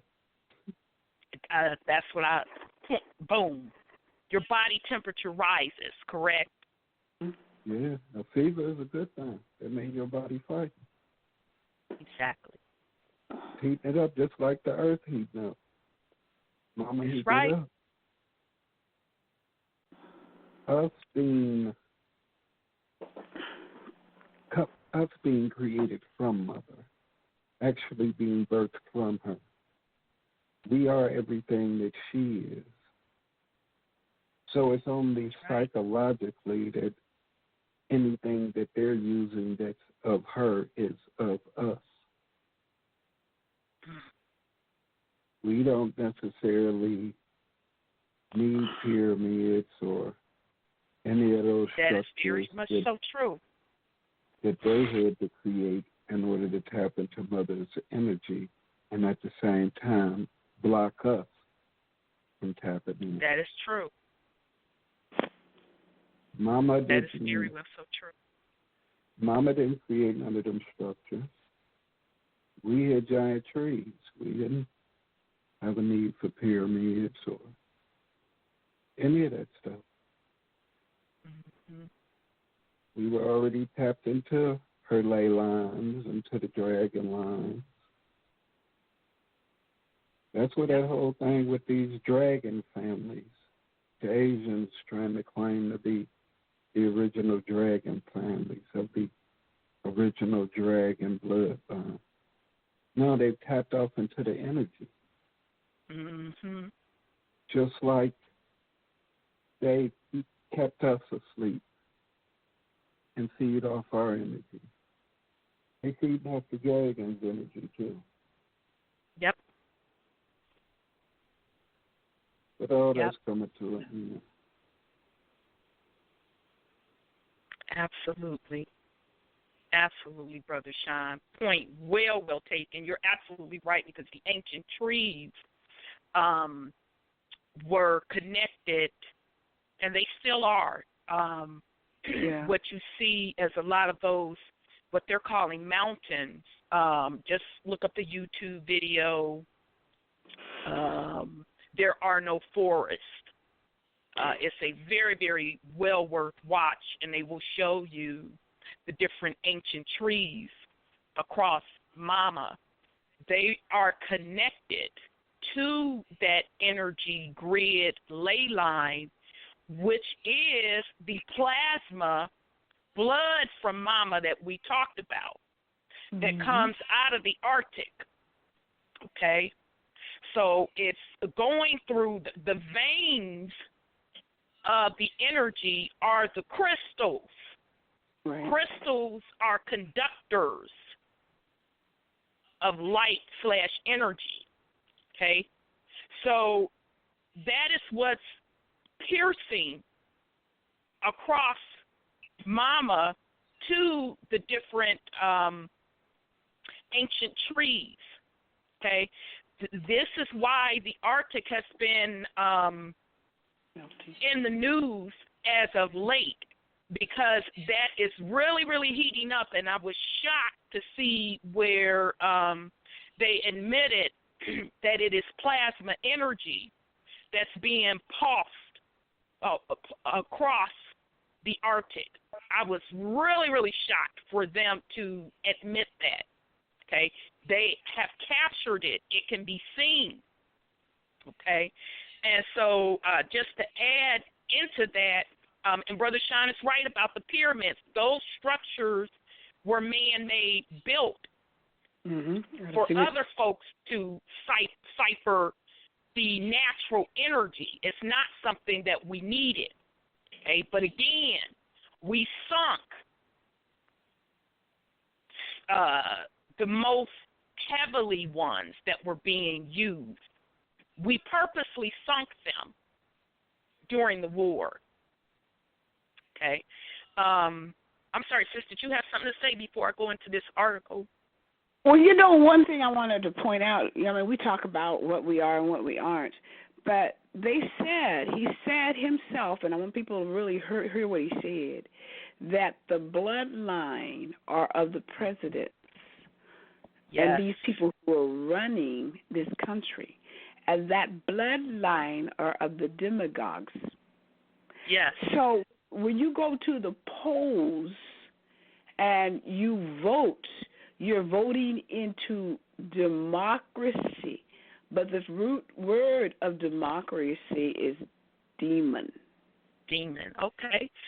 So now, excuse me, see, sis, you done brought something up that I had in the queue. So I'm going to pause this little article, because the article I was going to read, we talked about it a little bit last week, where they came out and said that there's lost continents hidden deep beneath the Arctic ice sheet discovered from space. Okay, so that just kind of ties in what we've been talking about, the plasma energy and Mama and us purposely sinking those particular technologies and Mama icing it over, because I'm going to tell you what's going to happen.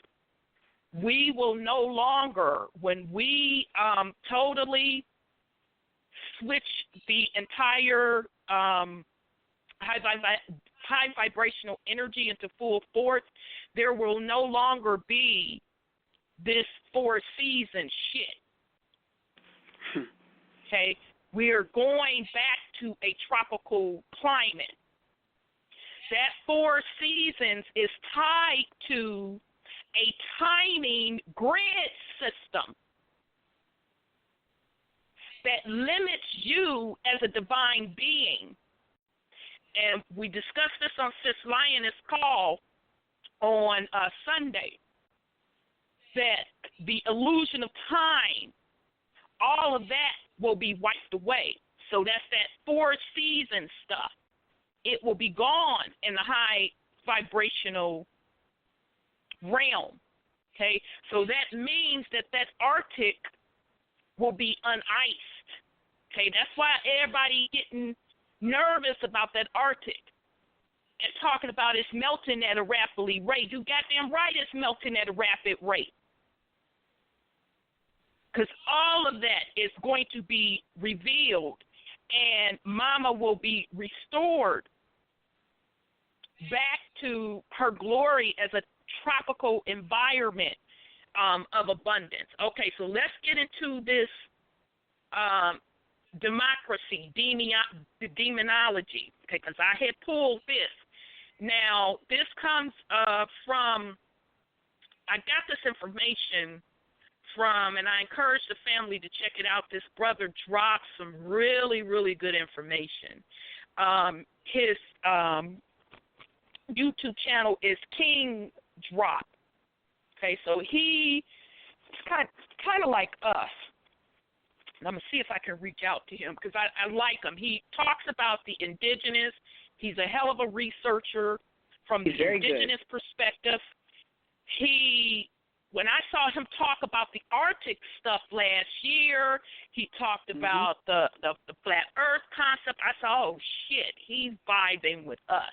Okay, so this particular one, he was talking about the Negroes are Indians, prisoners of war, Don Diversis, let us find the truth. Okay, so I'm just going to highlight out of that video, but I highly recommend you go watch it yourself. And that's, again, King Drop, really, really tight YouTube channel. And this is, I'm pulling this as a summary from the video, Negroes are Indians, prisoners of war, Dom Diversis, let us find the truth. And it's all going to tie in, so bear with me here. Okay, so in this video, he talked about King James, okay? Now, correct me if I'm wrong, sis. Did not the brother say in the video that those particular entities, and we're going to call them the demigods that created their folks, that created their bloodlines, moved across Asia, well, first Africa, moved from Africa, and we've discussed on this program before how Africa had a lot of gene slicing going on. Right. Gene slicing and cloning and all of that. We talked about that. Go pull the ancient maps of Africa, and you'll see the different beings that were being created there. So, according to the brother that just spoke, he said that these demigods but they set up in Africa. This lines up with the Sumerian text also. And then he was just given their journey from Africa to Asia over to Europe, okay? So this is why I am saying it is very important to think in the terms of bloodlines, not color, bloodlines, okay? So we are in the age of knowing.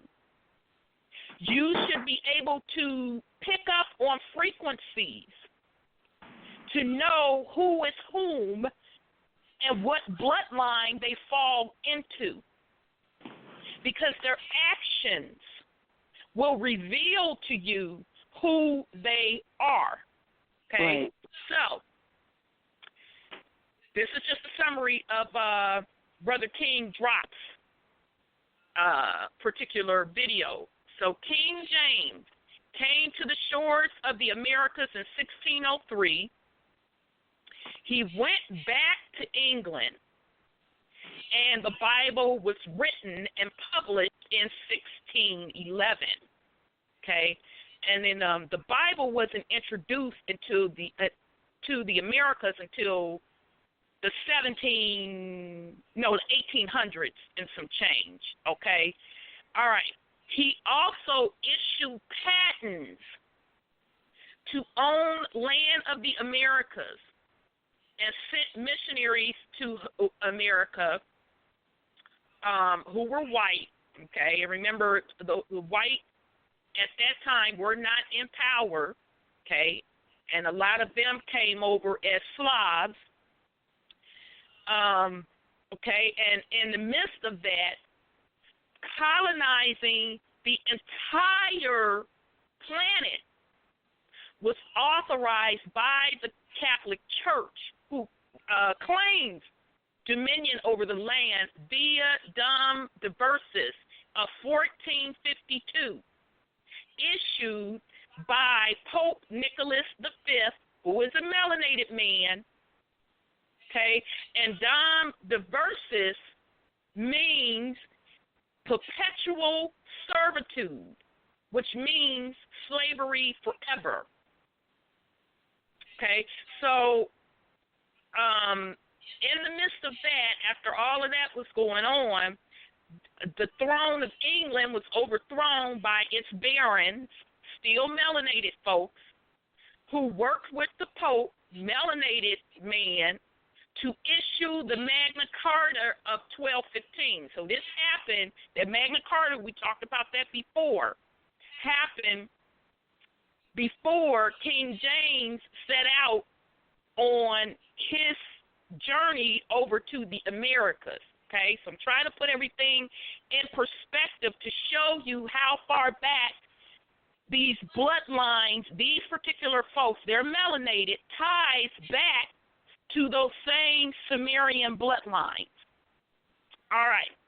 So we talked about how that Magna Carta of 1215 is still being credited as being the basis for the United States government structure. Okay. So let's put this all in perspective.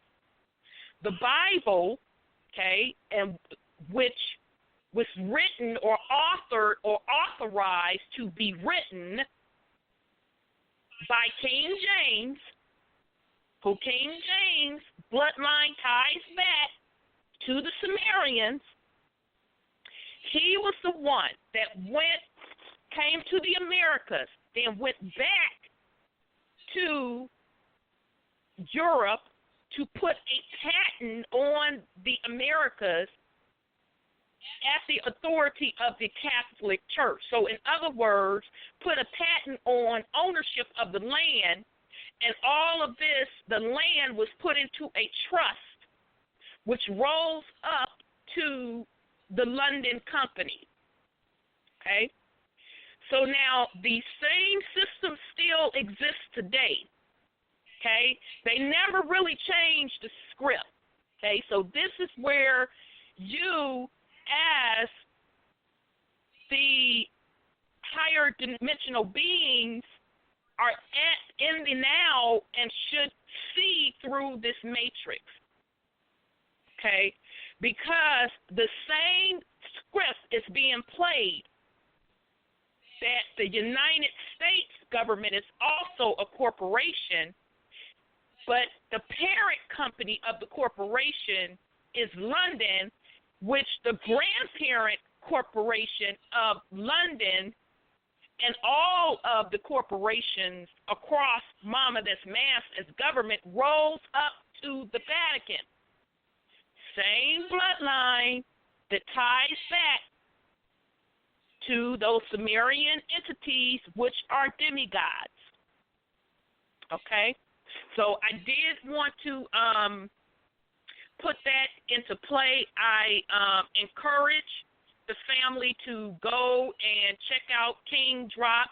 He clearly breaks down the true colonization of the land.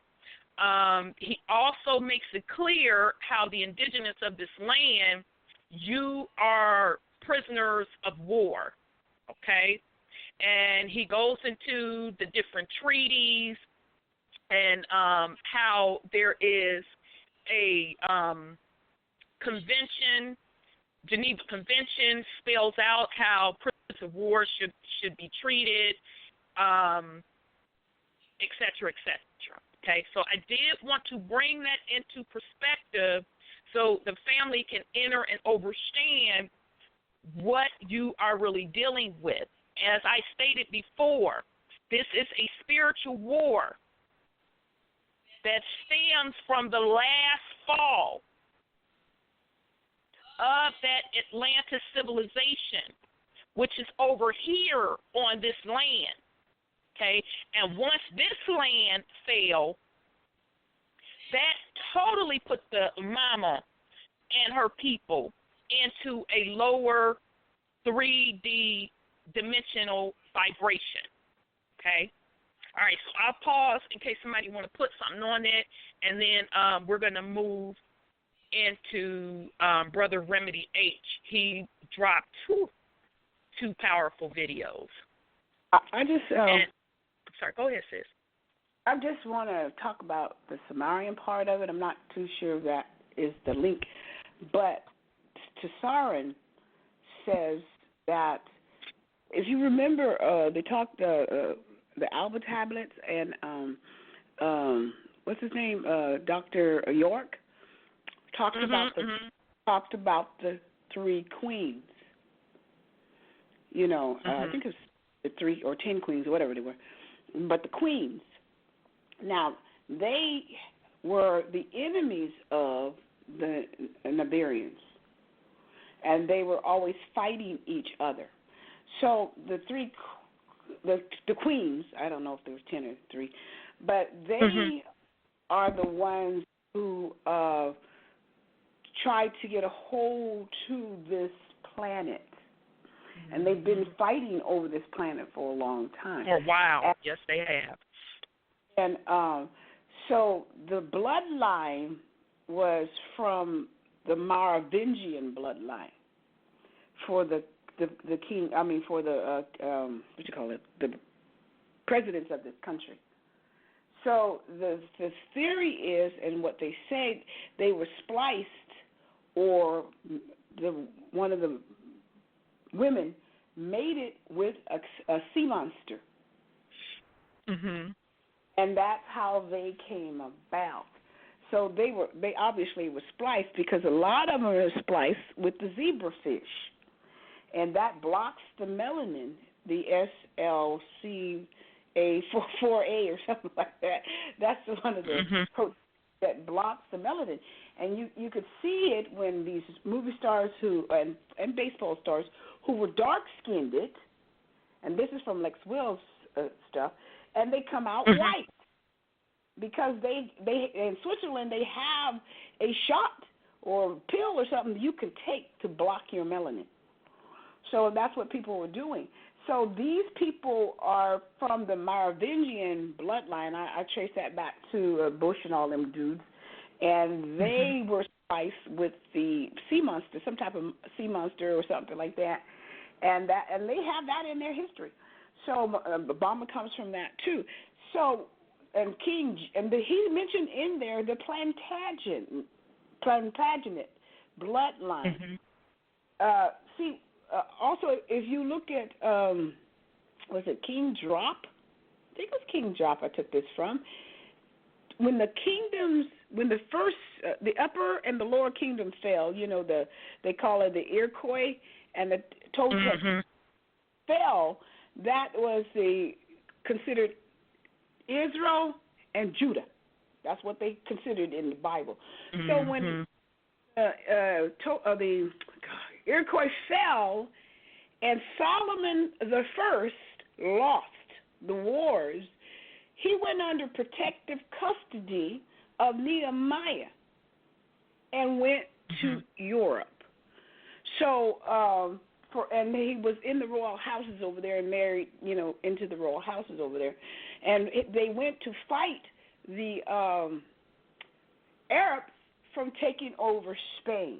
So I'm kind of puzzled about when the Moors ruled Spain, if that is true, because the Alvarian brothers, the two brothers of the Arabs, they're the ones who came into Spain and took Spain down because they were fighting Spain. And David and Solomon the first, I should say, of that bloodline went over there to fight them, but obviously they lost. But it's a lot of mixed up history, and I wouldn't say they're all straight Sumerians. I would say they're a little bit more just Moors. And our folks who went over there to fight them from coming over here or taking over Spain totally from us, because we were over there first. We were everywhere first. Right. Everywhere first. So I'm not too sure about the Sumerian part of that bloodline he's talking about. But I know that our people went over there to fight. Right. Right. And, it's interesting, 2 points. And, family, if you want to join the conversation, just press *1 to get in the queue. Now, when you talked about the mixing of the genes, and I think you said the zebrafish, if I'm not mistaken. Yes, remember when I talk about those ancient African maps, if you look at one of those maps, it is going to show you a view of Africa, and then it's going to show you like the skirts of the Arctic, and you're not going to see it iced over, and then you're going to see somebody in a boat, and then you're going to see different beings. It looked like a mermaid, if I'm remembering correctly, in the water and all of that. So I'm saying all of that to say that map lines up to what you were saying with the gene slicing, because it clearly shows that. I'm sorry, what you say, brother? Remember that inoculi on one of those old maps too. That Cyclops, that giant. Yes. Over there in Africa. Yep. Absolutely. It showed a lot of different beings on that particular map that were but clearly. Africa was just a state to us. It wasn't a continent. Exactly. Yes. Thank you for clarifying that, because yes, actually Africa was listed. Wasn't it listed as North Africa, if I'm not mistaken? And it was just the size of just like one of our states. What you say, sis? It was up by Libya? Yes. So it wasn't even called Africa by being, okay? So you're right. So North Africa was the size of a state, okay, where the Moors come from. And then all across there, the rest of the continent, you're seeing these different beings, and they had different kingdoms. And the Moors were fighting these beings in these different kingdoms. And it looked like that some of the beings were underground, and to me it felt like they were enslaved underground, or maybe they couldn't come back up. Okay, but yes, your point is very, very well taken, sis, that about different gene slicing. But all of that comes from the demigods that, came on to Mother Earth after the war was lost. Because when sis talked about the battle of the queens that were going on, that was in the other dimensions, right, or the other solar systems, because everybody wanted to control Mama because of her special powers. Okay, so they were fighting with each other to have in their mind, the right to come here to colonize and control the particular realm. So once they got here, then the indigenous of the land, like, no, motherfucker, hold up, blood. Who the fuck are you? So we started fighting with them, okay? And then that's when we went through the iterations of us falling and different technology. We had to hide different technology. And, you know, I feel that the battle was twofold. Number one, who the fuck are you to come in our house to try to control? And not only that, you're trying to control at a much lower vibration than what we're even used to. And then number two, you over here fucking around, slicing and dicing, creating these other beings that's out of balance on this realm. It's not natural. That's what the war was about, okay? And you can see as they kept gaining control across Mama, the destruction that came into her path. There was no such thing as deserts. All of that was created from the wars that was going on. And from a high vibrational standpoint, I believe the final blow to lowering the vibration to at the point that we're at now at this third density is when those ancient trees got cut down. Okay, so I'll pause. Let me bring on 310. But before I do that, Brother Sean, did you have anything you wanted to put on it before I bring on 310? Yeah. I'm going to take it all the way back to thought. And they say from Atlantis to Samaria. Now, if I remember correctly, he was exiled up out of here. So that means he got his ass kicked. Who are the Aboriginal people who descendants are here now? So he went over there to Africa and helped create them beasts. Because Caucasus Mountains, if I remember correctly, that's over there in what they call Africa now, right? Yeah, I thought it backs up against Asia. No, it's Russia. Europe, yeah. Russia is what I'm trying to say. Yeah, it backs up against all that's one landmass, so I consider all that. True that. Touche. Because everybody over there was melanated originally. Yes. So Dolph went over there and he took them our knowledge. He was killing them. Instead of the other, and perverted it, made them into slaves that hated us for no reason. And then they were envious and want everything that we have because he programmed them that way. Right.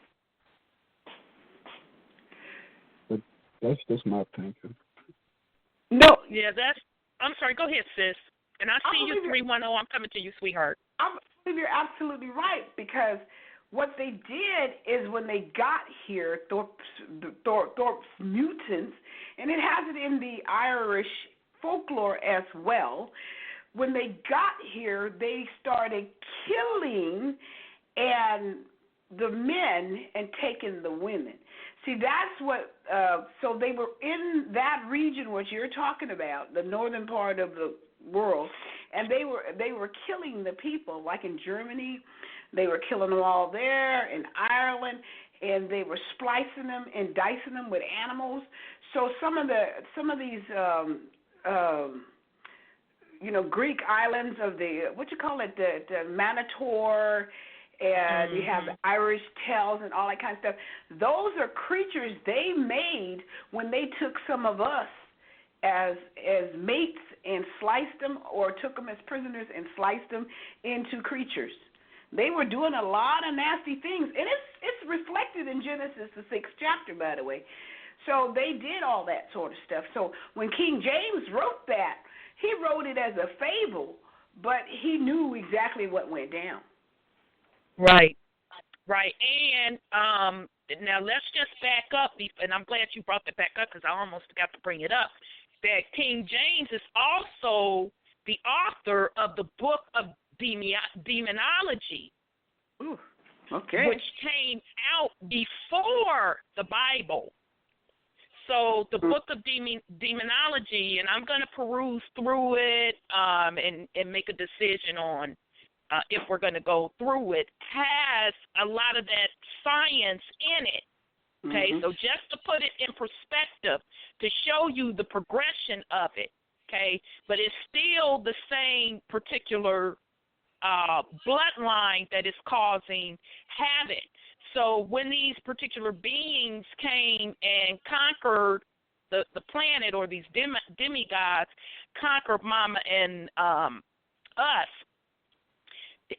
they put into place their particular bloodlines, and they were serving, notice I say were, serving as the gatekeepers, okay, to keep control of the realm from a vibratory state, okay, and now the energy has shifted to a higher level, and those gates are no longer guarded. And only those that resonate at a higher vibrational frequency are walking through those gates. Okay, so, let me bring on 310, and then I see you 215. I think that may be Sis 215, but let me bring on 310 first. And I look down there. Peace and love, 310, your line is open. Because the light had changed. Now you got to go back over here. 310, your line is open. All right, 310. I'm muting you. I'm assuming you didn't really mean to get in the queue. Okay, so let me bring on 215. Oh, come on, cooperate, thing. 215, your line is open. Okay, can you, excuse me, can you hear me? Yes, peace and love, Sis Lioness. Hi, and thank you all for your participation and support the other night. This is what my method is to gear up to come to what you're speaking of tonight, because it is just that. It's the first split, but what was there before then, you got to lay everything on the table. That's why I keep saying I'm setting the table. And it's making sense of the madness, and now I can put a colon and put the angles, because it's from all angles. Mm-hmm. And all of the Genesises, the Jedi, okay, the creations, those that were created and mingled, and then there were those who mingled back with the original again. So that's why you have to make sense of all of the madness that is manifested and expressed right now. But at the same time, yes, you can go through those gates, because a lot of good work has been done to refurbish, to come to peel back that onion so many ways, so that the different aspects of all of this are going to be they're being handled right now. So I didn't hear everything that Sean said. Hi everybody. Hi Sandra too, and everyone. Hey, Lana. Because this is where we are right now. Hey, sis. Hi, love you all. Love you more. Come to this. Thank you. To come to this, to break it down, and there are authors in each and every aspect, each and every thing that got made, portion thereof, and every offshoot, every branch of the more than 2 bloodlines that now are going to go back to the 2 and then to the 1. So all of this is good to have that happen. And I'm glad, Sandra, that you brought up about Mr. Carson, because when I first saw his things, I said, oh, shit, look at this. And then when I saw that he was going to have his own TV show or a part of the TV show, then I said, okay, well, that's why he's allowed to say what he's saying, a little drips and drabs, you know, because he was talking too fast for anyone to get, unless you were of those of us who have done the work, right, to get what he was doing, and so I'm glad you saw through that as well. But it's still okay, because that which needs to come out. Plus, again, I can't abide by those who come jotting out, because they let them out, and then they start blurting as if they're the first ones who found this, that, and the other. And it's okay if you truly did that, then I applaud you for doing your work to add to all of this puzzle, so that it's time for those of us to get out of this, okay? So, but he wasn't doing that. He was speeding up. It was just not mind-boggling, but I said, okay, look at all of these things happening.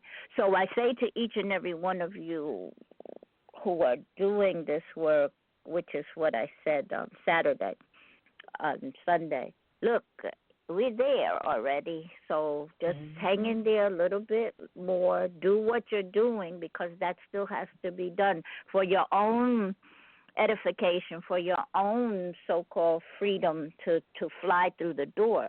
And it is raising your vibration, the frequencies at which, and 432 drop is also another good one, okay, like King Drop, with some of the same things broken down, so that you can piece them together and see who was Presbyter John and who was here and there. Not just the Bible, but we have to use that in order to help our other ones see through what they can see through. They must do the work. All we do is assist them. So it's still all very, very good. So, all right. Indeed, sis. And I'm not sure if you were on earlier. A lot of people reached out to me, and they could not get on to the call on Saturday. So, you and I know how that goes. Yeah, Sean couldn't get on. 2 other people that I know of couldn't get on. So whenever you get a moment, if you could send the archive information, if the call is still there, so they can listen to it, I'll make sure I post it, or if you have it now, you can share it with the family, because it was quite powerful. Thank you. Yes, and before I got on your call, I was reviewing it, because all day yesterday together, and then make the invitation for the second part, because I feel that I have to finish tomorrow or Saturday. Right now it's scheduled for tomorrow at 9 to finish the part that we were going over. That I didn't get to. Yeah, people were asking about that too. Yeah. No. I will do that. And see, with each, it's not a delay. It's just another ingredient, piece of the ingredients that have to come together to bake this cake. And it's all good. It is truly all good, because some other things came out of that next afternoon, and it happens this way because it's supposed to, and because it's written to do it. So it's still wonderful. Yes, I'm going to finish that tonight to re-listen to it, because I pulled it down in different forms, and I think they were trying to mess with it, but I also have it here. So okay. I'm listening to the one I have here. Whichever one is the best and cohesive, I intend to speak with you about what you just said. So that's good. Okay. And gotcha. And then do the second part. Yes. So thank you very much. Okay, thank you, sis, and love you very much. I'm going to put you back on mute unless you wanted to stay on. It's up to you. I'm here. Okay. Stay on. Okay. Stay on. All right. So I'm leaving you on then. So I'm not muting you if you I want to stay on. So okay. So family, what I wanted to go over next is still ties into rise up, rose up, indigenous of the land. This next video I want to share with you is from this brother, Remedy H. That's his YouTube channel, and he's been putting out videos like twice a day, telling you of the events going on from a spiritual level. So I'm going to share two of his videos, but the first one we're going to go over is we are the atoms of our planet. So we're going to go over that. It's only 15 minutes. Come back and put something on it. Where the heck is the video? Yeah, 16 minutes, and then we're going to come back. So this is Brother Remedy H. Here we go. Brothers and sisters of melanin, Brother Wisdom. Well, it's about 5:35 according to this Julian time. It's 25 degrees out here right now. These orcs did get the message yesterday that we raised the temperature of the planet. So, well, you know what we got to do, right? Jim McGregor, I got your message. We will prevail. You know what we got to do. So now we're going to raise the planet's temperature. We're going to raise the temperature of the planet by another 150 degrees.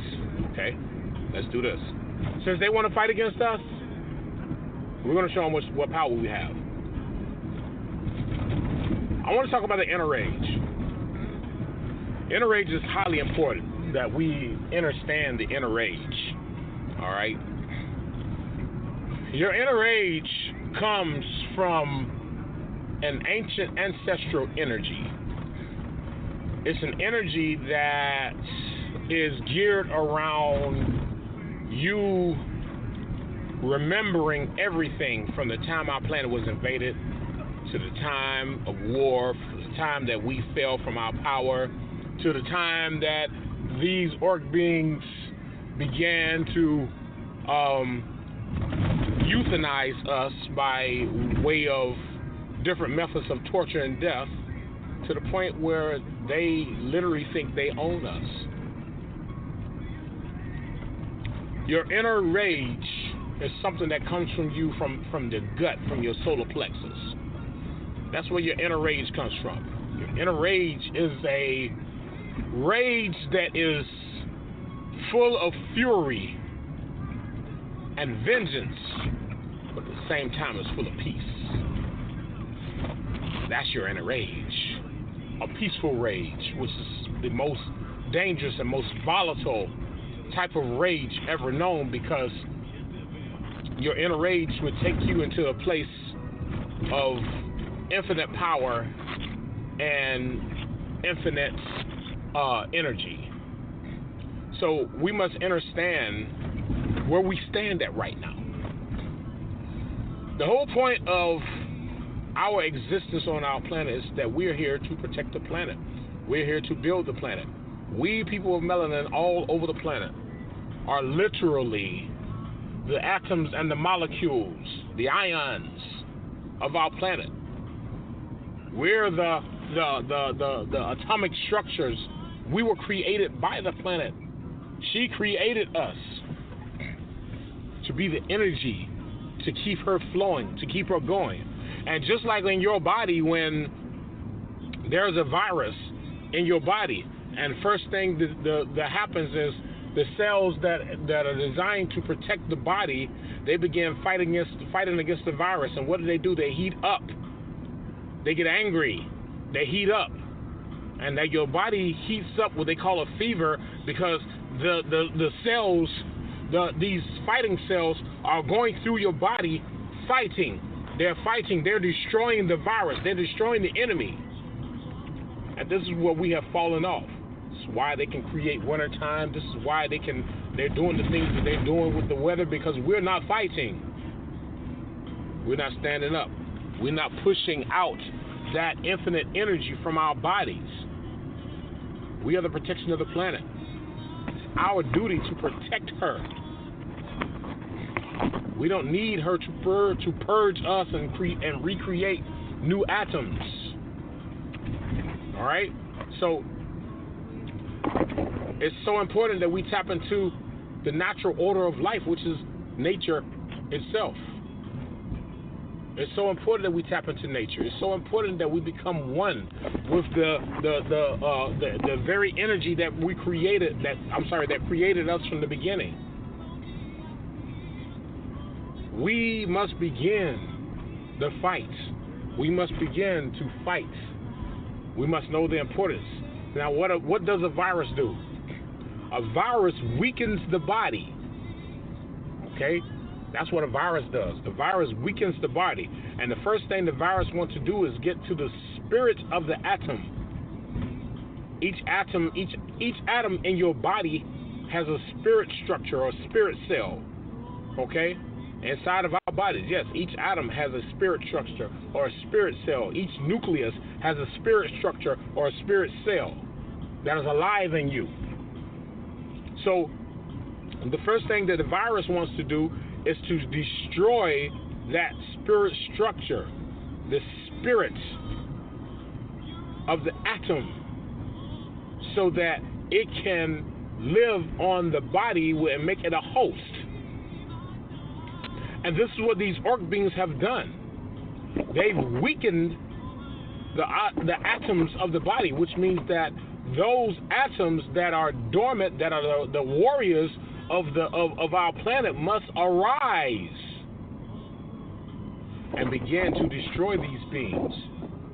The religion, the law, the money, the politics, the job positions, the education, the sports, the music, the shoes and clothes industry, the pornography, the cars, and we can go on and on and on. The houses, the job position. I mean, I think I've said that already. But this is what this virus is doing. It is literally causing us to go against our body, which our body that we live here is our planet. So, highly important that we understand that our position on our planet is to fight for her. And this message must come to all of our people that we've got to fight for our planet. We cannot continue to allow them to do the desecration to our planet and to our bodies the way that they want to do. We've got to fight. We've got to shed their blood even worse than what they shed of ours. The most important part of being one with our planet, our mother planet, is tapping into her structure, which is nature. You do this, a lot of us, you can do it through meditation. Okay, yes. Meditation is a way to do it. All right? But the other way that you do this is through your, what they call Tai Chi. Tai Chi is actually, which is Mandu. We don't want to call it this, what they call martial arts. And we don't want to call it martial arts, okay? Because martial arts means controlled art. They're controlling your movements. They teach you how to move according to the way that they want you to move, okay?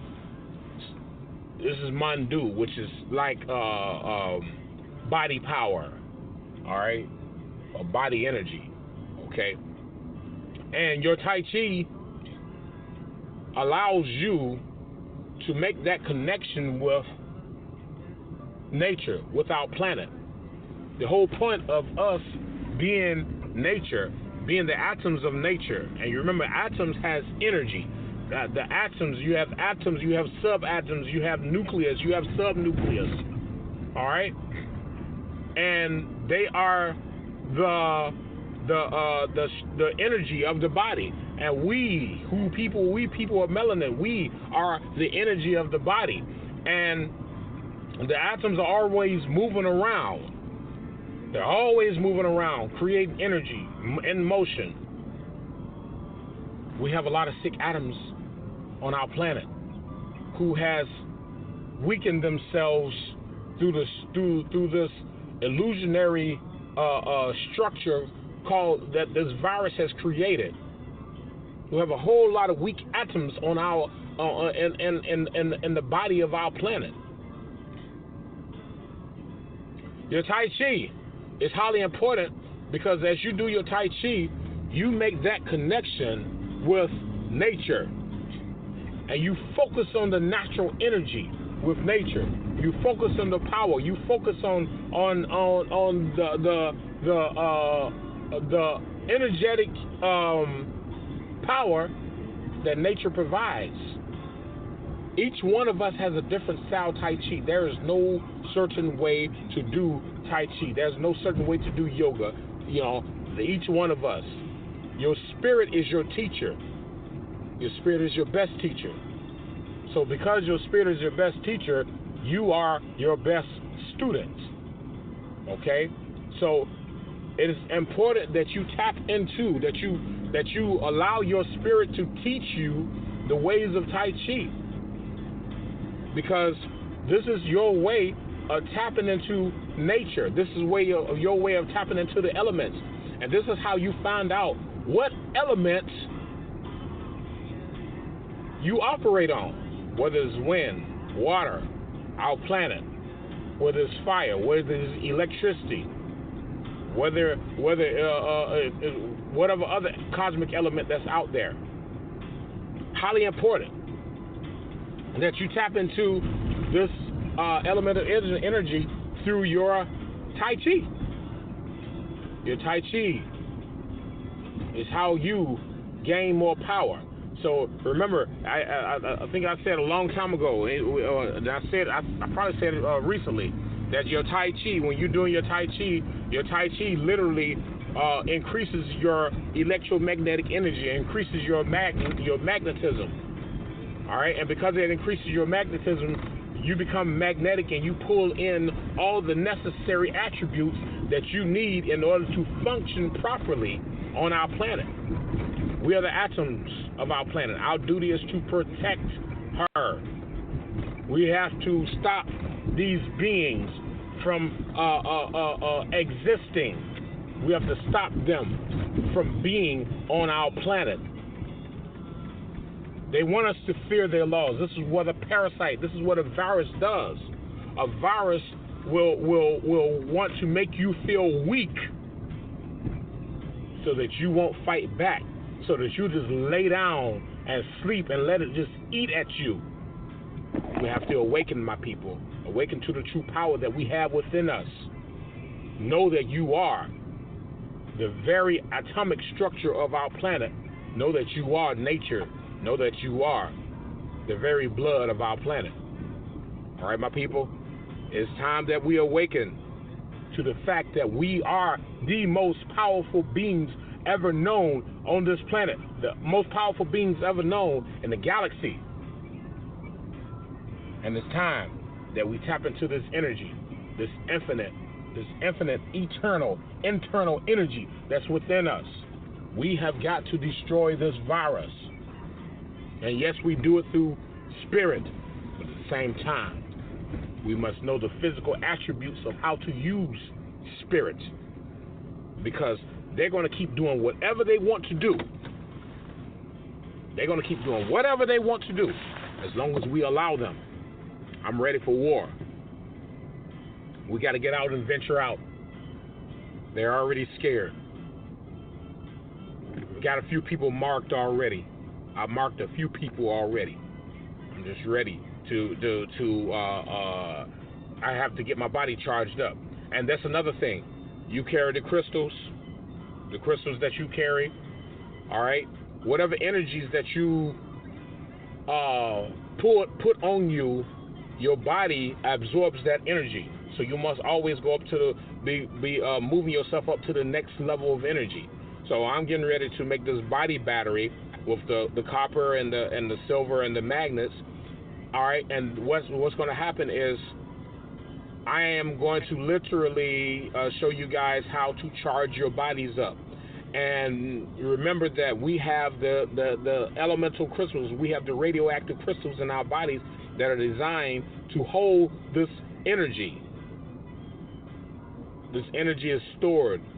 So whatever powers we gain through whatever elements that we put on us, those powers will remain in us until we increase those powers and make them and gain and place a higher level of energy within us.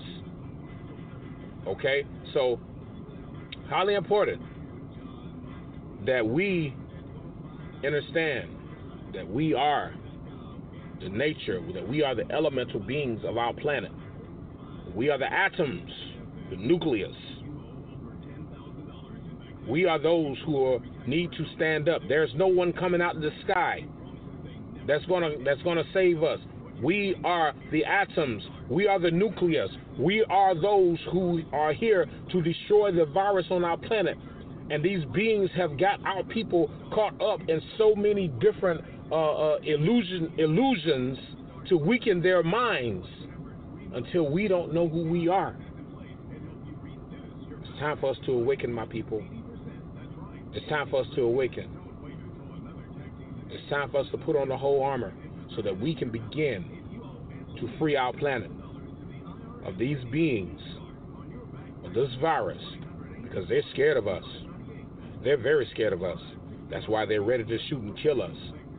This is why we must charge our bodies up and find different methods and be creative in finding these methods so that we will be able to protect ourselves with the electromagnetic energy all around us, which will help us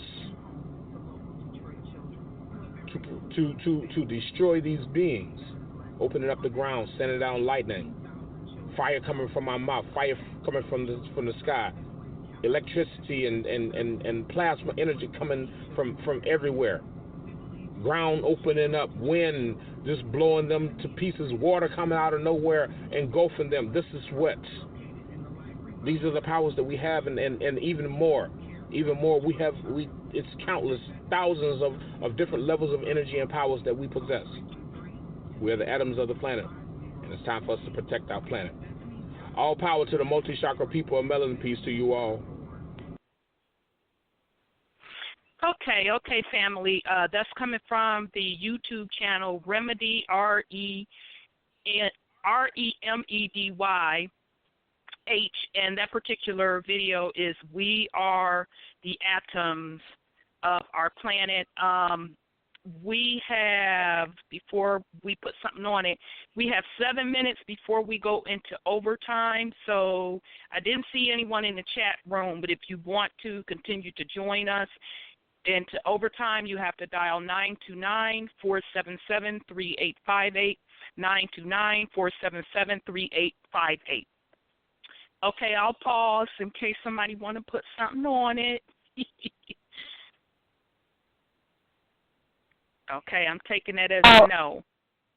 No, I have something. If not, that's fine. That's fine. Oh, go ahead on, sis. Go ahead, one sis. of the things he was talking about is crystals and the energy.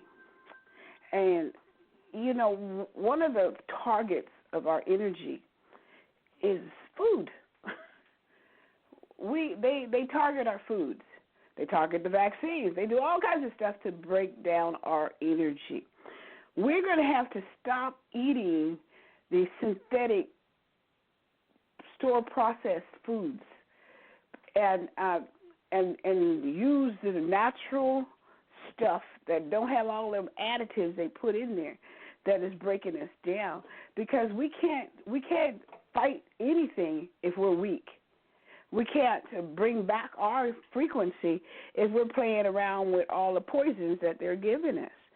So, and I'm saying that like processed foods. Those processed foods got so much stuff in there.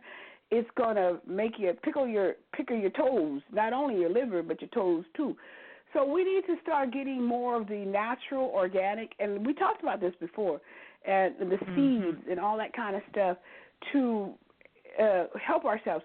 Now, what I stumbled across is I went and I was eating grapes that had seeds. I was just eating the grape seed, the whole thing. I just chopped the whole thing. We are given the fruit of the vine for our health.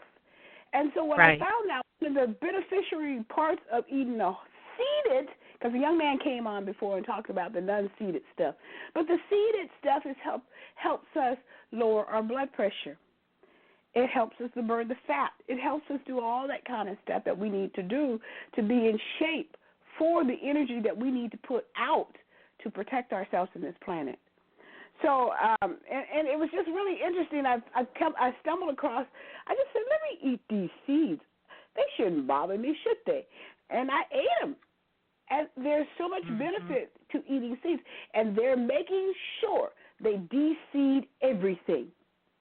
Everything they're trying to de-seed it. And we shouldn't do that. We shouldn't let them do it, and we should grow our own that has the seeds and eat the seeds, because those things were given to us by Mother Earth for our benefit.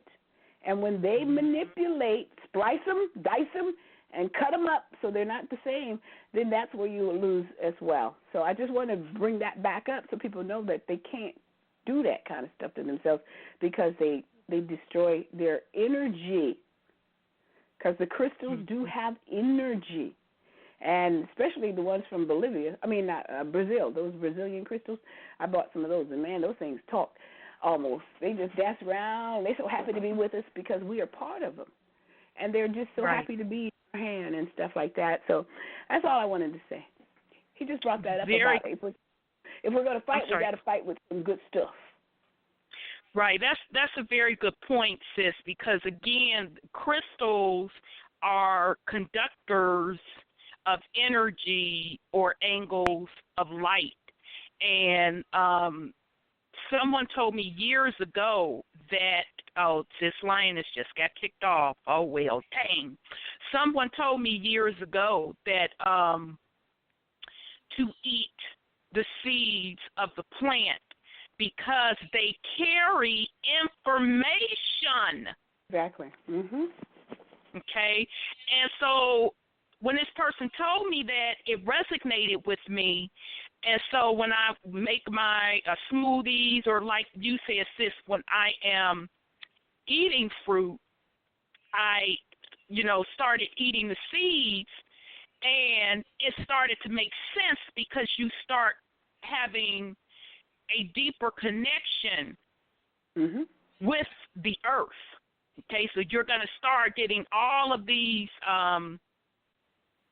downloads, especially if you do like a regimen of juicing, and you use the organic fruits and vegetables and include the seeds in there. You're going to start getting all of these different messages because you are connecting directly with Mother's blood. Now, I'm going to tell you something.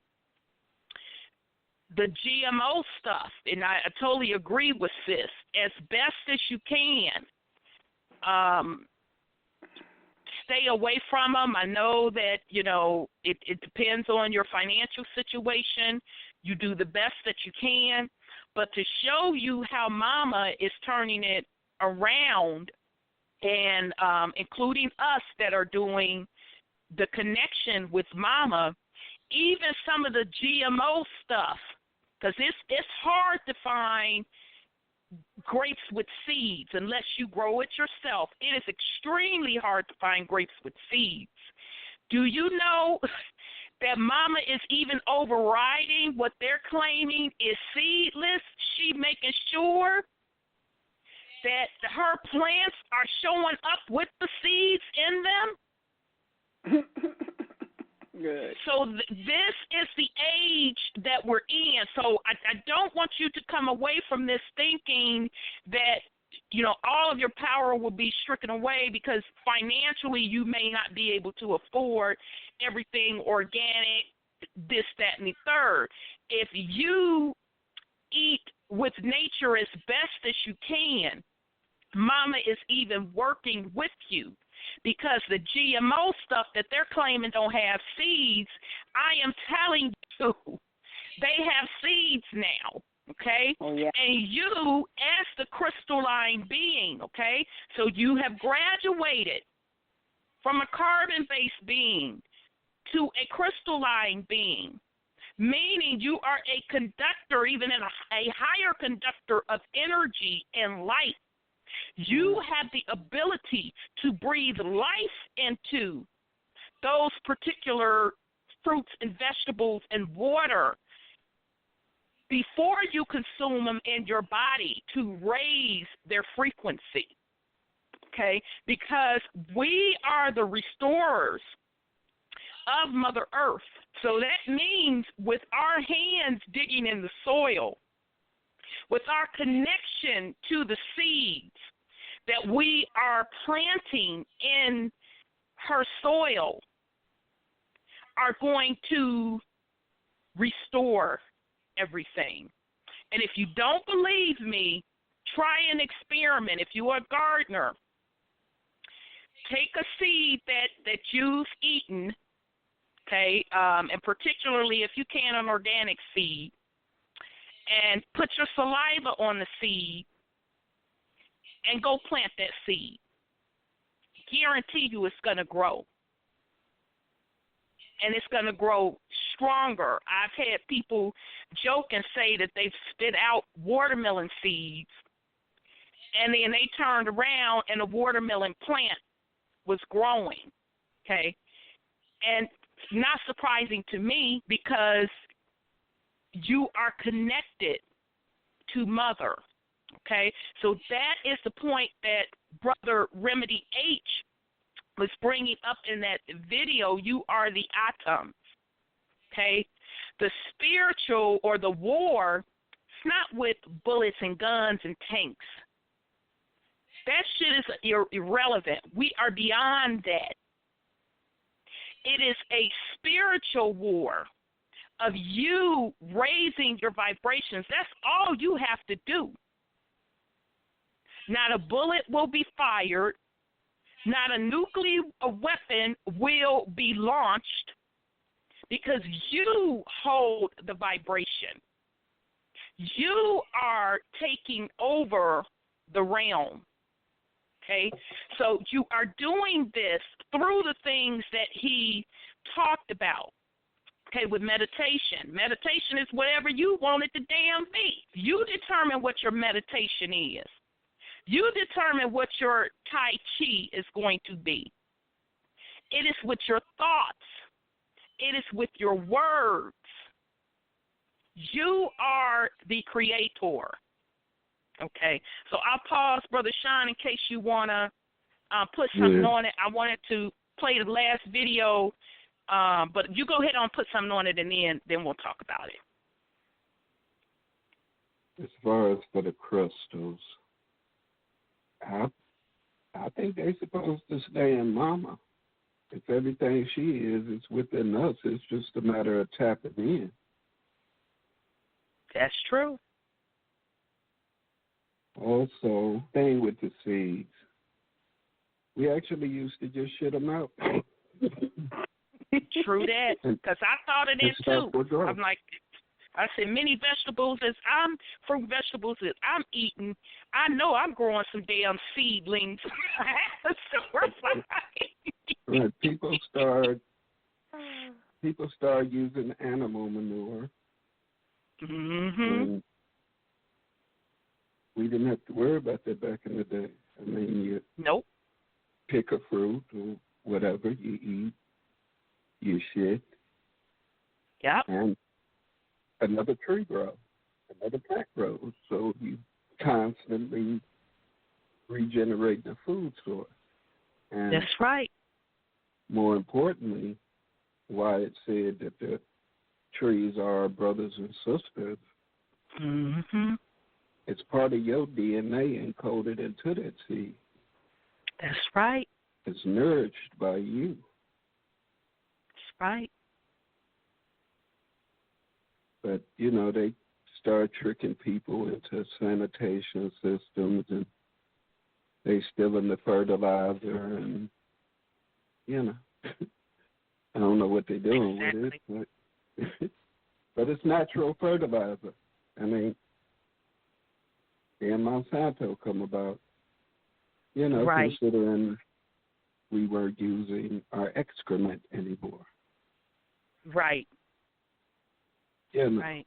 I digress.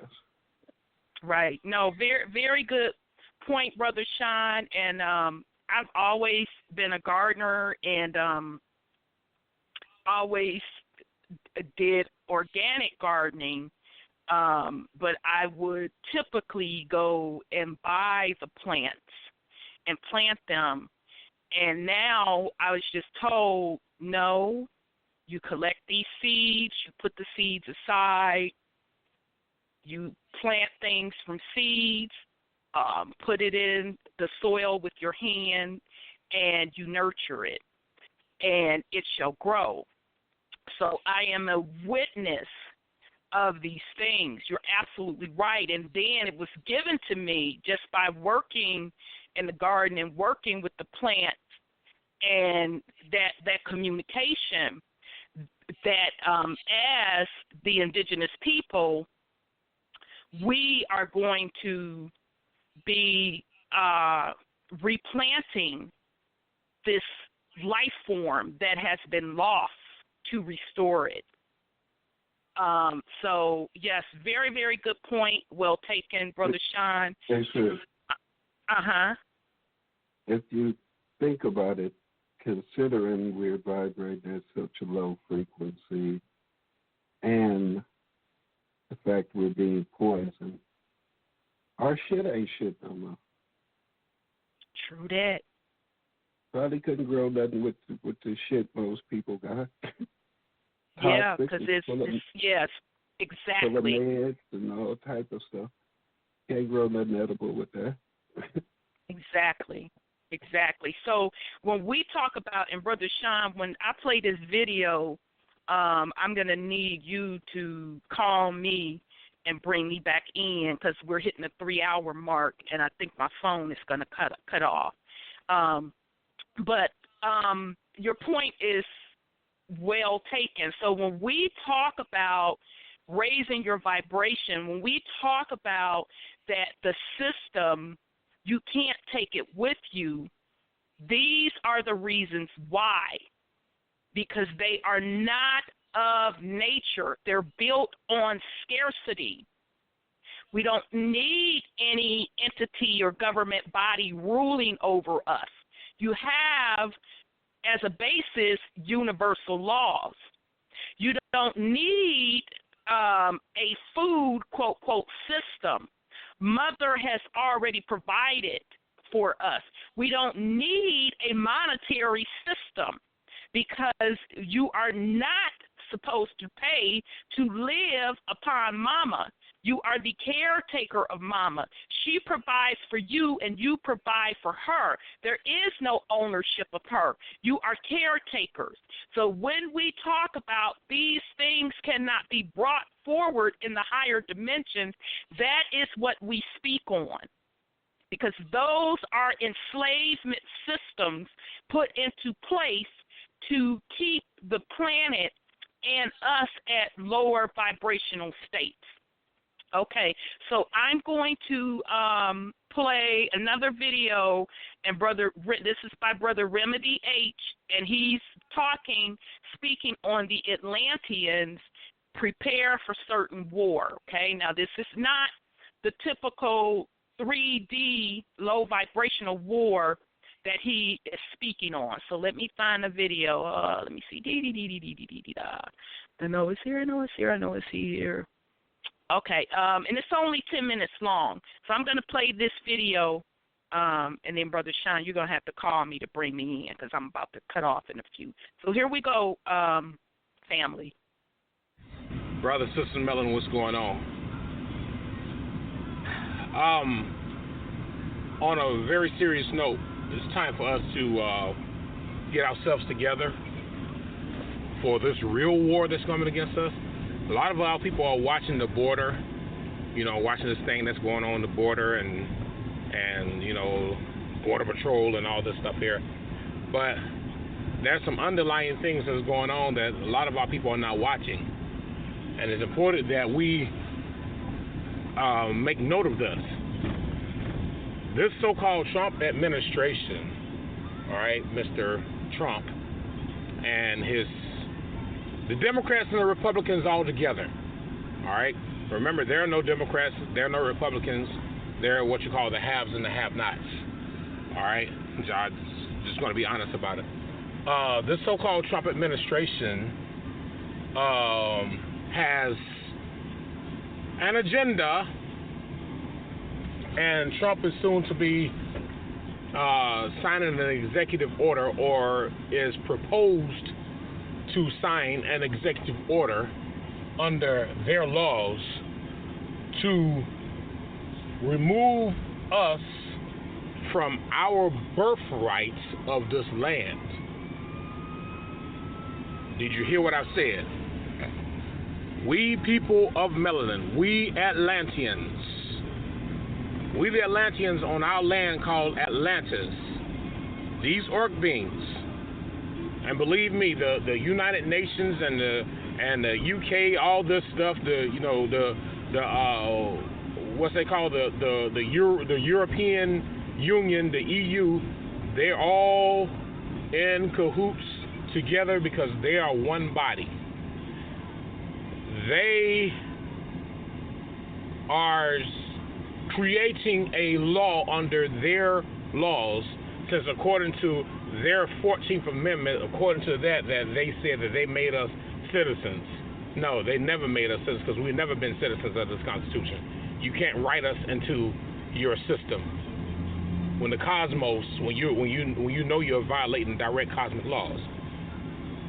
But they are saying that they want to ship us off to Africa, a land where we know nothing about, a land where we have never been.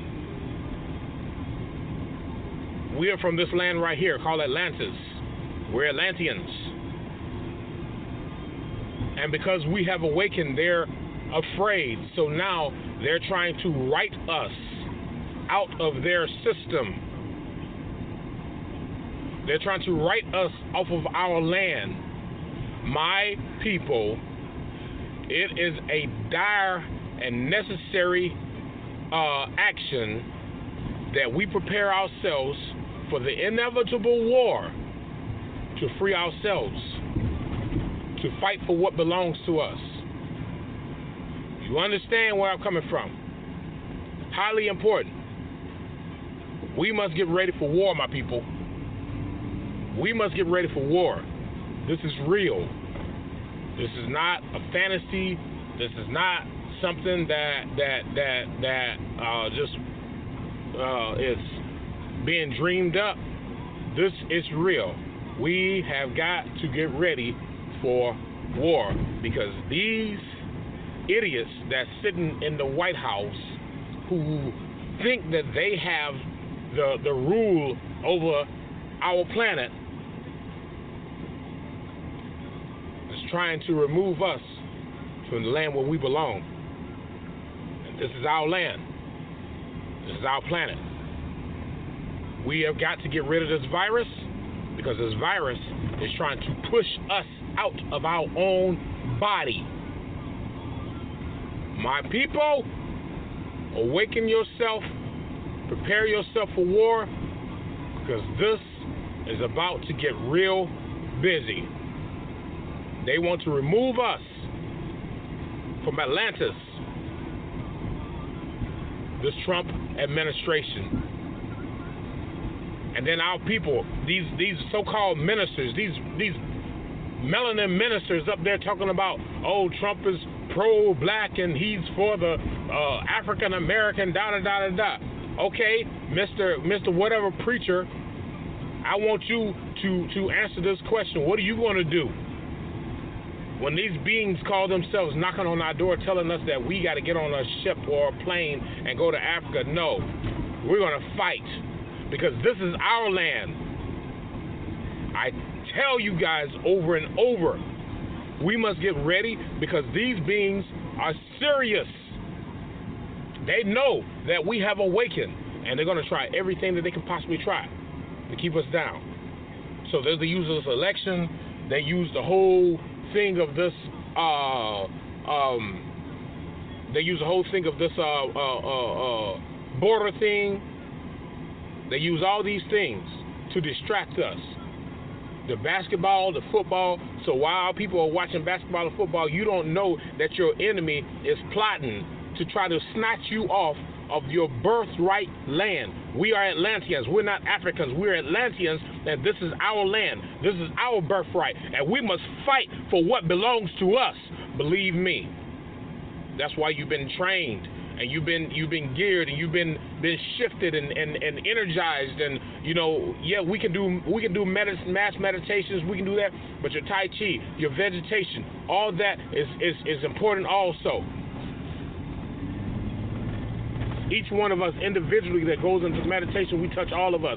But we will be doing a mass meditation on the feminine energy.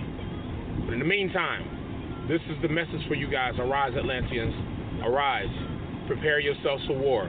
Because this war is getting ready to happen. And this is going to be an inevitable war.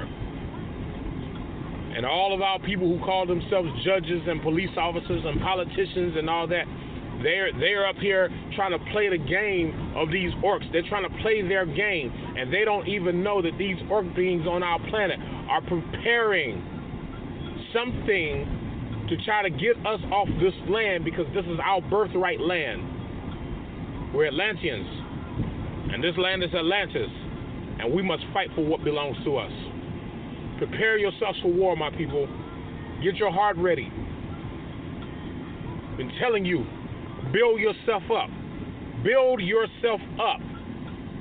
Energize yourself. Find different ways to increase the energy of your body. Stop asking questions and search. Oh, where can I get this? Where can I get this? Search. You got it online. You got to Google.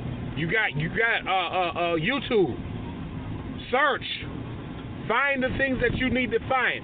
Find the way that you need to purchase them.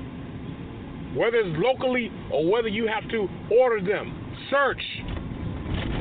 Go within yourself. All the power belongs to you. All of our people running around here, running after shoes and clothes and job positions, and they don't even know the reality of what's going on. They want to take us off of our birthright land. They want to tell us that we don't belong here, that we are of African descent. That's all they can say when they know that we're not Africans. But the thing about it is, this land, the energy on this land is far more heavier than the energy in any other land because this is the motherland of our planet. This is Atlantis, and they're trying to get us away from this energy. All right, my people? They're trying to get us away from this energy. They're trying to remove us. I see our people running in and out of the liquor stores and ho-hopping and ass dropping and doing all kind of crazy stuff. We need to wake up, get about the clubs. Send this message to as many of our people as you possibly can, because this shit is real. And look it up. Search this because it's out there on the internet. Search it. They're planning to sign an executive order to remove us from our birthright. Take us from our land, Atlantis, and we Atlanteans, because the energy is rising on our land, and we are rising, and they fear our rising because our rising is their fall. And once America falls, all the other so-called European nations will fall right behind them. Right behind them. This is the message for today. All power to the multi-chakra people of melanin. Peace to you all. Okay, family. So that was, again, Brother Remedy H. and that is Atlanteans prepare for certain war. Sister, Brother Sean, did you have anything that you wanted to put on it? You pretty much covered it all. He did. He really did. He really did. You know, sis, do you have anything? I'm sorry, go ahead, sis. Well, he talks about the 14th Amendment. And the 14th Amendment is that right to vote stuff. So the guy came on last week, and he talked about California laws, voting laws, 2200. You got to fill out. I know, John, you don't like them papers and stuff, but you guys got to get yourself out of that stuff by filling out some paperwork to get yourself out of the thing. Once you put yourself in there, you got to get yourself out. I know you can use all the energy on the planet, but sometimes you have to use the word, because they use the swords to take us down. And if you take that S and put it on the end of the word sword, you get words. So you do have to use those words because you used them to get yourself in that spell. So you got to. They can get the forms off of to get yourself off of registration, voter registration. It's a PDF. You will download it, fill it out, and send it to the people. I would personally send it certified. With signature required, so you'll have a record that you are out of their system. Now that's what I would do, and I did. But because they're going to use the words of the 14th Amendment against you. So, that's what I have to say, because I know Brother Sean, he ain't going to agree. Why would we have to do that? I understand it. I'm telling you right now, I understand. My whole thing is that's still giving energy to it. If it's supposed to be done away with, if the Psyop and the spell is convincing us that we're part of that system because something that they wrote, majority of us being in the system was done at birth. And we ain't had no control over that. And by the time we reached voting age,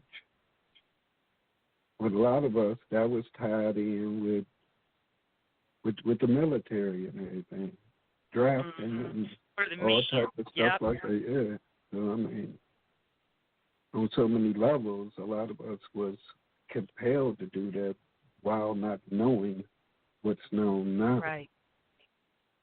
So to even take the time to tell them that I want out of your system, when they know who you are in the first place and know that you were tricked into being in the system in the first place, is all fraud. So it's not lawful to begin with. And we keep giving them power and giving away our power when we saying, oh, they going to do this, or oh, they going to do that. It's already done for. It's already been done. All we got to do is quit giving it life. Ain't nobody got to fight. Ain't nobody got to die. None of that. All people got to do is stop. And that's the even so-called white people, this, that, or the other. If y'all spiritual now and, all about love and the planet and this, that, or the other, then do the right thing. Mm-hmm. I mean, y'all already been told in ADRIP that the indigenous people are the ones best suited to take care of the planet. Period. Dot. As our mother. That's right. We come from her. That's right. So the bottom line is, if y'all are against us being who we are and don't voluntarily take your system, stick it in your ass, and leave, it's going to be consequences. We've been a peaceful people from the start. Christopher Columbus said these are the most peaceful people. They don't tell you no. It's because we had abundance. We were shitting out stuff. So, of course, we could share with y'all. But then y'all didn't want to leave. Y'all wanted to take everything. when all we had to do was shit out more food. We got to quit participating in the system, period. We got to let it die. If we're claiming to honor our ancestors, those of us that are honoring ancestors that didn't go off into treaties, so all you motherfuckers just cutting deals, you're honoring your ancestors. They cut deals. Mm-hmm. Right. For the rest of us, though, fuck that shit. Our ancestors ain't signed no papers. What we got to do it. Right. Right. Point very well taken. And just the only thing I want to add, and I see you 215. I think that's sis. Only thing I want to add is that remember when we talk about these particular spells, you are in control of breaking those spells. So, if you are the type of person that likes to write things out, write your own mantra or notification telling them to go ahead on with that bullshit. Okay, so that's just a tip. Okay, so meaning it is not what they want it to be. It is what you create. Okay, so I'm just putting it out there. I'm not trying to tell anyone what to do. I am just informing you of the power that you have. You can do it with the pen. You can break the spells with the pen. You can break the spells with the thoughts, your thoughts. You can break the spells with your voice. Okay? You are the creator. Okay. All right, so let me bring on 215. So here we go. 215, your line is open. Uh-oh. Maybe not. 215. Okay. Nope. I don't think that's sis. I think I saw her get knocked off, but it popped up again. So who knows? Okay, so we're going to wind down. Sis, do you have any last words for the family? Well, we said a lot, and it's a lot to absorb.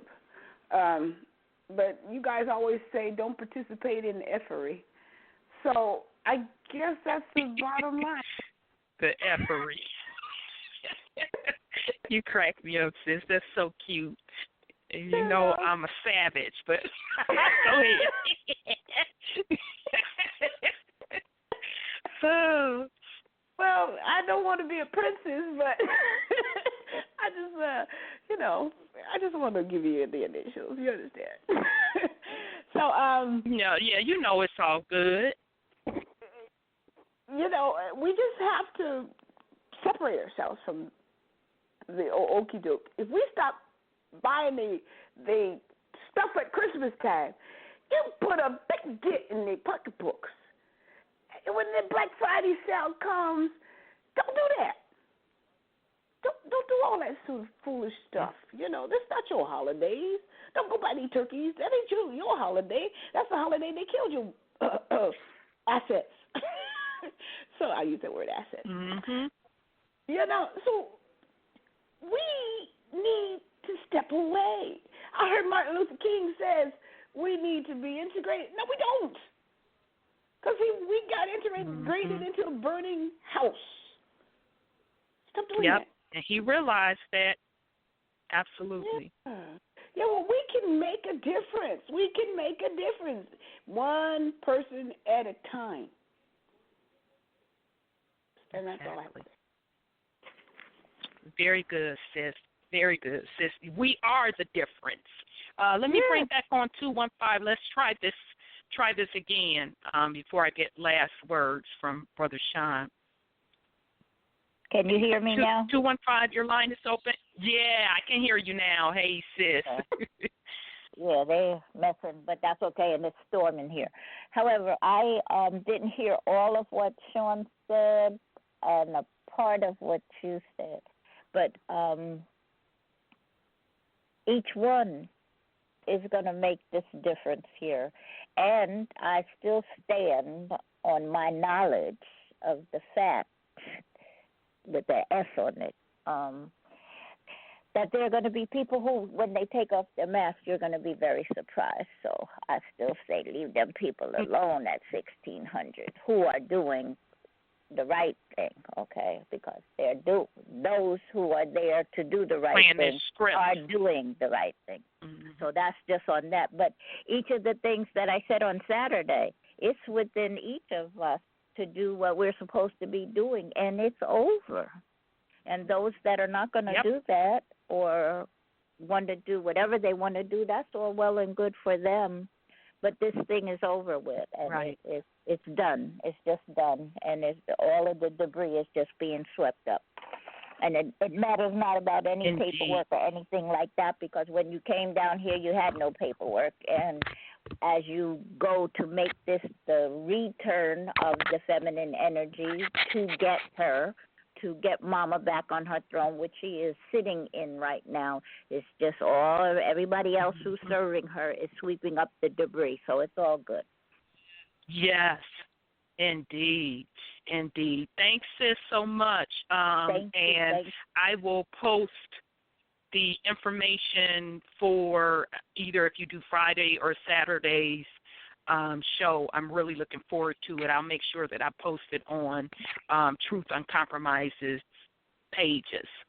Thank you. I'll get that out as soon as I finish it tonight, or I hope to finish it tonight as long as this computer stays up. If not, you'll get it early in the morning to do that. Thank you. Okay, yeah. No worries. Love you, sis. Okay, Brother Sean, you have any last words for the family? Uh-oh. Did we lose them? Uh-oh. I'm here. Brother Sean? I'm okay. Because I got you on. Okay, yeah. I'm like, I think you still got me on. So, you have any last words for the family? We have to protect Mama. She's our provider. She's always provided for us. And regardless of all the mind fuckery, people trying to pretend like they own things. Right. We're her protectors. We're the protectors of all her children, no matter what form they may come in. That's right. When we vibrated at a higher frequency, we actually just survived off the sunlight. We didn't kill or eat nothing.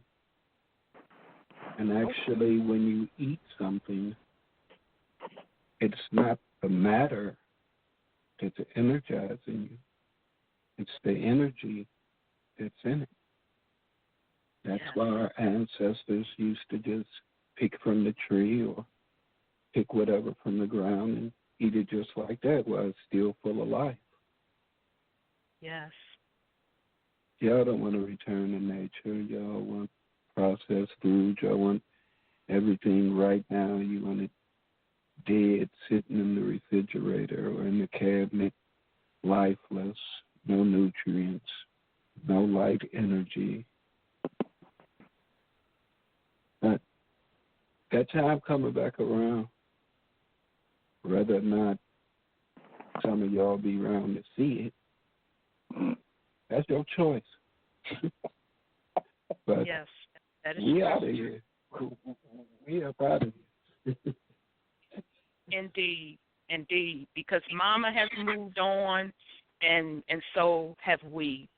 I do want to thank the family for joining us for Rise Up, Rose Up, and again, this is going out to all of the Indigenous across Mama to raise your vibrations because the purge is happening with the splitting of the dimensions.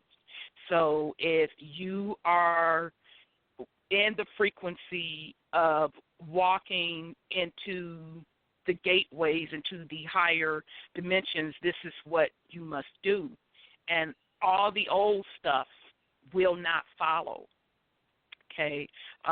So I do want to thank Sis and Brother Sean and Sis Lioness. Love you all very much. And I'm just going to say in closing, as I did in opening, the invaders of our physical and spiritual realm, you are in violation of universal law. Time is up and you are done. Every man, woman, child, animal, plant, insects that have been enslaved, violated, forced to sell their soul for survival is now set free. Every pain, every drop of blood will be healed. Every resource stolen, damaged, hidden, tarnished will be restored. The divine universe has heard the cries of mother and her children. We are awake. We have risen, and we are in tune, in alignment, and we, therefore, foreclosed on you. For the violation of universal laws, for the enslavement of mother and her children, you are banished and are never to return. Every cry, pain, suffering felt by mother and her children have hereby been sentenced onto you. For it is spoken, it is written, it is done. Signed, the children of mother, the ancient ones.